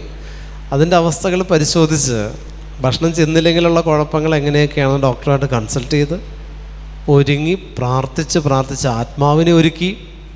ഉറക്കത്തിൻ്റെ ടൈം കുറച്ചു. ഉറക്കം എന്ന് പറയുന്നതിൻ്റെ ടൈം കുറക്കണം. നമ്മൾ ശരീരത്തിന് സുഖം തരുന്നതെല്ലാം കുറക്കുക. നല്ലതാണ്, കൃപ കിട്ടില്ല. അല്ലെങ്കിൽ എന്നാലേ കൃപ കിട്ടുള്ളൂ. എന്നിട്ട് പറഞ്ഞു, നീ ഇൻറ്റൻഷൻ സമർപ്പിക്കാൻ പറഞ്ഞു. ഈ 6 മാസം ഇൻറ്റൻഷൻ സമർപ്പിക്കാൻ പറഞ്ഞു. സ്പിരിച്വലാണ്. 6 മാസം സ്പിരിച്വൽ ഇൻറ്റൻഷൻ തുടർച്ചയായിട്ട് സമർപ്പിക്കാൻ പറഞ്ഞു. 6 മാസം തുടർച്ചയായിട്ട് സമർപ്പിച്ചു. എന്നിട്ട് ഈശോ ഡേറ്റ് വന്നു, ജാനുവരി 1. എന്നിട്ട് ജാനുവരി 1 തൊട്ട് സ്റ്റാർട്ട് ചെയ്യാൻ പറഞ്ഞു. ജാനുവരി 1 തൊട്ട് ഫാസ്റ്റിംഗ് സ്റ്റാർട്ട് ചെയ്തു. ഫാസ്റ്റിംഗ് സ്റ്റാർട്ട് ചെയ്തിട്ട് ഇനി ഇൻറ്റൻഷൻ സമർപ്പിക്കരുത്. അതാണ് ഞാൻ പറഞ്ഞത്. നിങ്ങൾക്ക് അടുത്ത കാലത്തേക്ക് ആവശ്യമുള്ളതിന് വേണ്ടിയിട്ട് ഇപ്പോൾ ഒരുങ്ങണം. Hallelujah, hallelujah, hallelujah. കൊറോണ വന്നപ്പോൾ കൊറോണയ്ക്ക് എതിരെ നിങ്ങൾ പ്രാർത്ഥിച്ചു. പക്ഷേ കൊറോണ വരുന്നതിന് മുൻപേ എത്രയോ പേർക്ക് കർത്താവ് സന്ദേശം കൊടുത്തു ഒരുങ്ങാൻ. കേട്ടില്ല. കൊറോണ വന്നപ്പോൾ പല പ്രാർത്ഥനകൾ, പല സംഭവങ്ങളൊക്കെ കൊണ്ടുവന്നു. നടന്നില്ല, വർക്കൗട്ടായില്ല. എന്തുകൊണ്ടാണ്? അപ്പോഴല്ല പ്രാർത്ഥിക്കേണ്ടത്. വരാനിരിക്കുന്നതിന് വേണ്ടി ഇപ്പോൾ പ്രാർത്ഥിക്കണം. നിങ്ങളുടെ കുടുംബത്തിൽ നാളെ വരാനിരിക്കുന്ന ദുരിതം നിങ്ങൾക്കിപ്പോൾ അതിൻ്റെ ഒരു മണമടിക്കും. നിങ്ങൾക്ക് നാളെ ഈ പോക്കാണെങ്കിൽ നാളെ ഇങ്ങനെയാണ് എന്നൊരു മണമടിച്ച് തുടങ്ങുമ്പോൾ ഇപ്പോൾ തുടങ്ങണം നിങ്ങൾ പ്രാർത്ഥന. അതിന് വേണ്ടിയിട്ട് അതിൻ്റെ കാഠിന്യത്തെ കുറക്കാനെങ്കിൽ നിങ്ങൾക്ക് പറ്റും. Hallelujah, hallelujah, hallelujah. അതിൻ്റെ കാഠിന്യത്തെ കുറക്കാൻ പറ്റും. വരാനിരിക്കുന്നതിന് വേണ്ടി ഇന്ന് തുടങ്ങണം. ഇപ്പോഴുള്ളതിന് വേണ്ടി ഇപ്പോൾ പ്രാർത്ഥിച്ചിട്ട് ഒരു കാര്യവും ഇല്ല, നടക്കില്ല. ഇപ്പോൾ നിങ്ങളുടെ ജീവിതത്തിൽ ഒരു ക്രൈസിസ് ഉണ്ടോ, അത് മാറാൻ വേണ്ടി നിങ്ങളിപ്പോൾ പ്രാർത്ഥിച്ചാൽ ആ ക്രൈസിസ് മാറില്ല. അതിന് ആ ക്രൈസിസ് വരുന്നതിന് മുമ്പുള്ള നിങ്ങളുടെ പ്രാർത്ഥനയുടെ വിഹിതത്തിൽ നിന്നാണ് ആ ക്രൈസിസ് മാറാനുള്ള വിഹിതം കർത്താവ് കളക്ട് ചെയ്യുന്നത്. പ്രിയപ്പെട്ടവരെ, ഹല്ലേലൂയ, ഹല്ലേലൂയ. അതുകൊണ്ടാണ് നമ്മൾ അഡ്വാൻസ് പേ ചെയ്തിടണം. ക്രിസ്തുവിന് അഡ്വാൻസ് പേ ചെയ്തിടണം. ഈശോ 3 വർഷത്തെ പരസ്യ ജീവിതത്തിന് വേണ്ടി 30 വർഷം ഒരുങ്ങിയവനാണ് ക്രിസ്തു. ഒരു മനുഷ്യൻ അവനെ കാണാൻ പറ്റിയില്ല, മറഞ്ഞിരുന്നു. മാതാപിതാക്കൾക്ക് കീഴടങ്ങിയവൻ ജീവിച്ചു. 3 വർഷത്തെ പരസ്യ ജീവിതത്തിന് വേണ്ടി ക്രിസ്തു 30 വർഷക്കാലം ഒരുങ്ങി. ഒരു പുരോഹിതൻ, ആ പുരോഹിതൻ്റെ ഒരു ബലി അർപ്പിക്കാൻ 13 വർഷക്കാലം 14 വർഷത്തോളം ഒരു പുരോഹിതൻ ഒരുങ്ങിയിട്ടാണ് ഒരു ബലി അർപ്പിക്കുന്നത്. ഒരു സന്യസ്തയുടെ ജീവിതത്തിൽ ഇതുപോലെ തന്നെയുണ്ട്. എത്രയോ വർഷങ്ങൾ അവരുടെ ഫസ്റ്റ് പ്രൊഫഷൻ കഴിഞ്ഞിട്ട് വീണ്ടും അവരാ ഒരുക്കത്തിൻ്റെ കാലഘട്ടത്തിലേക്ക് വീണ്ടും പ്രവേശിക്കുക. ഫസ്റ്റ് പ്രൊഫഷൻ കഴിഞ്ഞിട്ട് അവർ സന്യസ്തയുടെ ഒരുക്കം തുടങ്ങണത് ഫൈനൽ പ്രൊഫഷൻ വരെ. ഇവിടെ ഒരു ഇത് കഴിഞ്ഞ് അവരുടെ വെസ്റ്റീഷൻ കഴിയുമ്പോൾ നിങ്ങളൊന്ന് ആലോചിച്ച് നോക്കണം, അവരിലേക്ക് വരുന്ന പരിശുദ്ധാത്മാവിൻ്റെ ചൈതന്യം. ഒരു ഓർഡിനേഷൻ്റെ സമയത്ത് ഒരു പുരോഹിതനിലേക്ക് വരുന്ന ഒരു അഭിഷേകത്തിൻ്റെ തലമുണ്ട്. തലമുറയുടെ കെട്ടുകളൊക്കെ ഛിന്ന ഭിന്നമാക്കപ്പെടുന്ന ഒരു തലം. അതിനു വേണ്ടിയിട്ട് ഈശോ ഒരു പുരോഹിതനെ ഒരുക്കി എത്ര വർഷം? 13-14 വർഷമോ? എന്തുകൊണ്ടാണ് ഇത്രയുമായിട്ടും പുരോഹിതരുടെ എണ്ണം കുറയുമ്പോഴും ഈ ഒരു 13-14 വർഷം എന്നുള്ള കാലഘട്ടം സഭ ചുരുക്കുന്നില്ല? ഒരു 5 വർഷമാക്കി ചുരുക്കി എല്ലാം ഒരു ക്യാപ്സ്യൂൾ പരുവത്തിലാക്കാൻ പാടില്ലേ? ആക്കില്ല. എന്തുകൊണ്ടാണ്? അത് തന്നെയാണ്. അതാണ് പൗരോഹിത്യം. പ്രിയമുള്ള ദൈവജനമേ, ഇതുപോലെ നിങ്ങൾക്ക് ഇന്ന് ക്യാൻസർ ഉണ്ടോ? അതിന് കാരണം ഇന്നലത്തെ പ്രാർത്ഥന കുറവാണ്. ഇപ്പോഴത്തെ ക്യാൻസർ കൊണ്ട് നിങ്ങളിപ്പോൾ പ്രാർത്ഥിക്കരുത്, അതവിടെ ഇരിക്കട്ടെ. നിങ്ങളത് മൂർച്ഛിക്കാതിരിക്കാൻ അടുത്ത തലത്തിന് വേണ്ടി പ്രാർത്ഥിച്ചാൽ മതി. ഇതിൻ്റെ ഹീലിങ് അതിൽ നിന്നേ കിട്ടുള്ളൂ. ഹല്ലേലൂയ. സൗഖ്യമാക്കപ്പെടാനല്ല പ്രാർത്ഥിക്കേണ്ടത്, വരാതിരിക്കാനാണ്. സൗഖ്യമാക്കപ്പെടാനൊരു പ്രാർത്ഥനാ രീതിയില്ല. വരാതിരിക്കാൻ പ്രാർത്ഥിക്കണമെങ്കിൽ ഇപ്പോൾ തുടങ്ങണം, വരുന്നതിന് മുൻപ് തുടങ്ങണം. ഹല്ലേലൂയ. അതുകൊണ്ടാണ് ഇൻഷുറൻസ് എടുക്കരുതെന്ന് പറയണത്. മെഡിക്കൽ ഇൻഷുറൻസ് എടുക്കുമ്പോൾ എന്താ? വരാൻ വേണ്ടിയിട്ട് എടുക്കുന്നതല്ലേ അല്ലേ? Medical insurance എന്തിനെടുക്കണേ?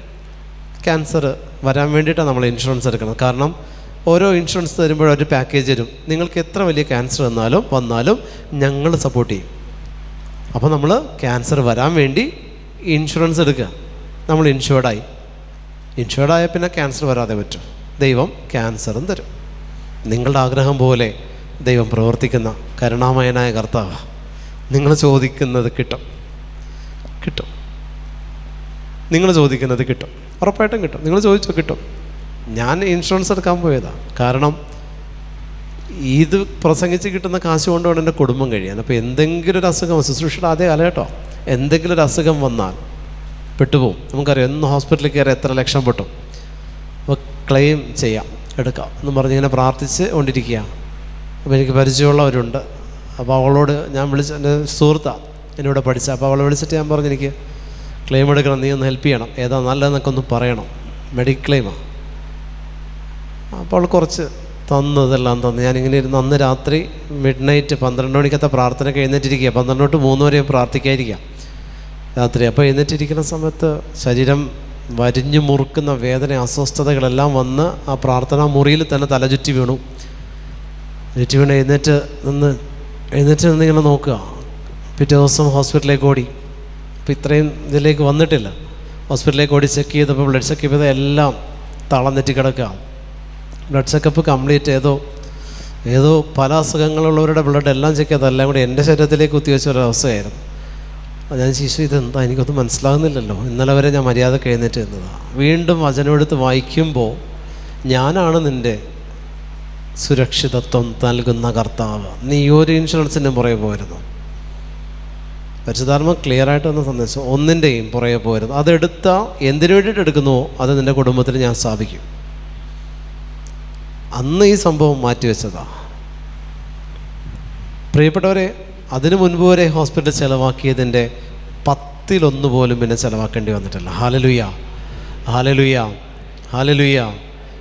ക്ലെയിം എടുത്താൽ ഉപയോഗപ്പെടുത്തണ്ടേ? കർത്താവ് അതിനുള്ള വഴി തുറന്നു തരും. അതുകൊണ്ട് നിങ്ങളുടെ എന്താ പറയുക, കർത്താവ് അല്ലാതെ മറ്റൊരു പോളിസി നിങ്ങൾക്കുണ്ടാവരുത്. അവനാണ് സൗഖ്യം. അതുകൊണ്ട് ഞാൻ പറഞ്ഞത്, സൗഖ്യം കിട്ടാനല്ല പ്രാർത്ഥിക്കേണ്ടത്, അസുഖം വരാതിരിക്കാനാണ്. ഇപ്പോൾ തുടങ്ങിയാലേ അത് വരാതിരിക്കുകയുള്ളൂ. അതിനുവേണ്ടി നിങ്ങൾക്ക് അസുഖം വരാതിരിക്കാൻ പ്രാർത്ഥിക്കരുത്. ലോകമെമ്പാടുമുള്ള സകല ജനങ്ങൾക്കും വേണ്ടി പ്രാർത്ഥിക്കണം. എല്ലാ ക്യാൻസർ രോഗികളെ സമർപ്പിക്കണം. നിങ്ങളുടെ പ്രാർത്ഥനയിൽ നിങ്ങൾക്ക് ക്യാൻസർ വരില്ല. കുടുംബസമാധാനം ഇല്ലാത്ത കുടുംബങ്ങൾക്ക് വേണ്ടി നിങ്ങൾ സമർപ്പിക്കണം. നിങ്ങളുടെ കുടുംബത്തിൽ സമാധാനം ഉണ്ടാവും. ഇതുപോലെ നിങ്ങളുടെ കുടുംബത്തിൽ എന്ത് വരരുത് എന്ന് നിങ്ങൾ ആഗ്രഹിക്കുന്നുവോ അത് വന്ന മക്കൾക്ക് വേണ്ടി നിങ്ങൾ മുട്ടുകുത്തിയാൽ നിങ്ങളുടെ കുടുംബത്തിൽ ഇത് വരില്ല. ഇങ്ങനെ പ്രാർത്ഥിക്കുന്നതാണ് നമ്മൾ മധ്യസ്ഥ പ്രാർത്ഥന എന്ന് പറയുന്നത്. ഇതിനകത്താണ് ദൈവം വസിക്കുന്നത്. വരാനിരിക്കുന്നതിന് വേണ്ടി ഇപ്പോൾ ചെയ്യണം. ഹല്ലേലൂയ. എഴുന്നേറ്റേക്കാം.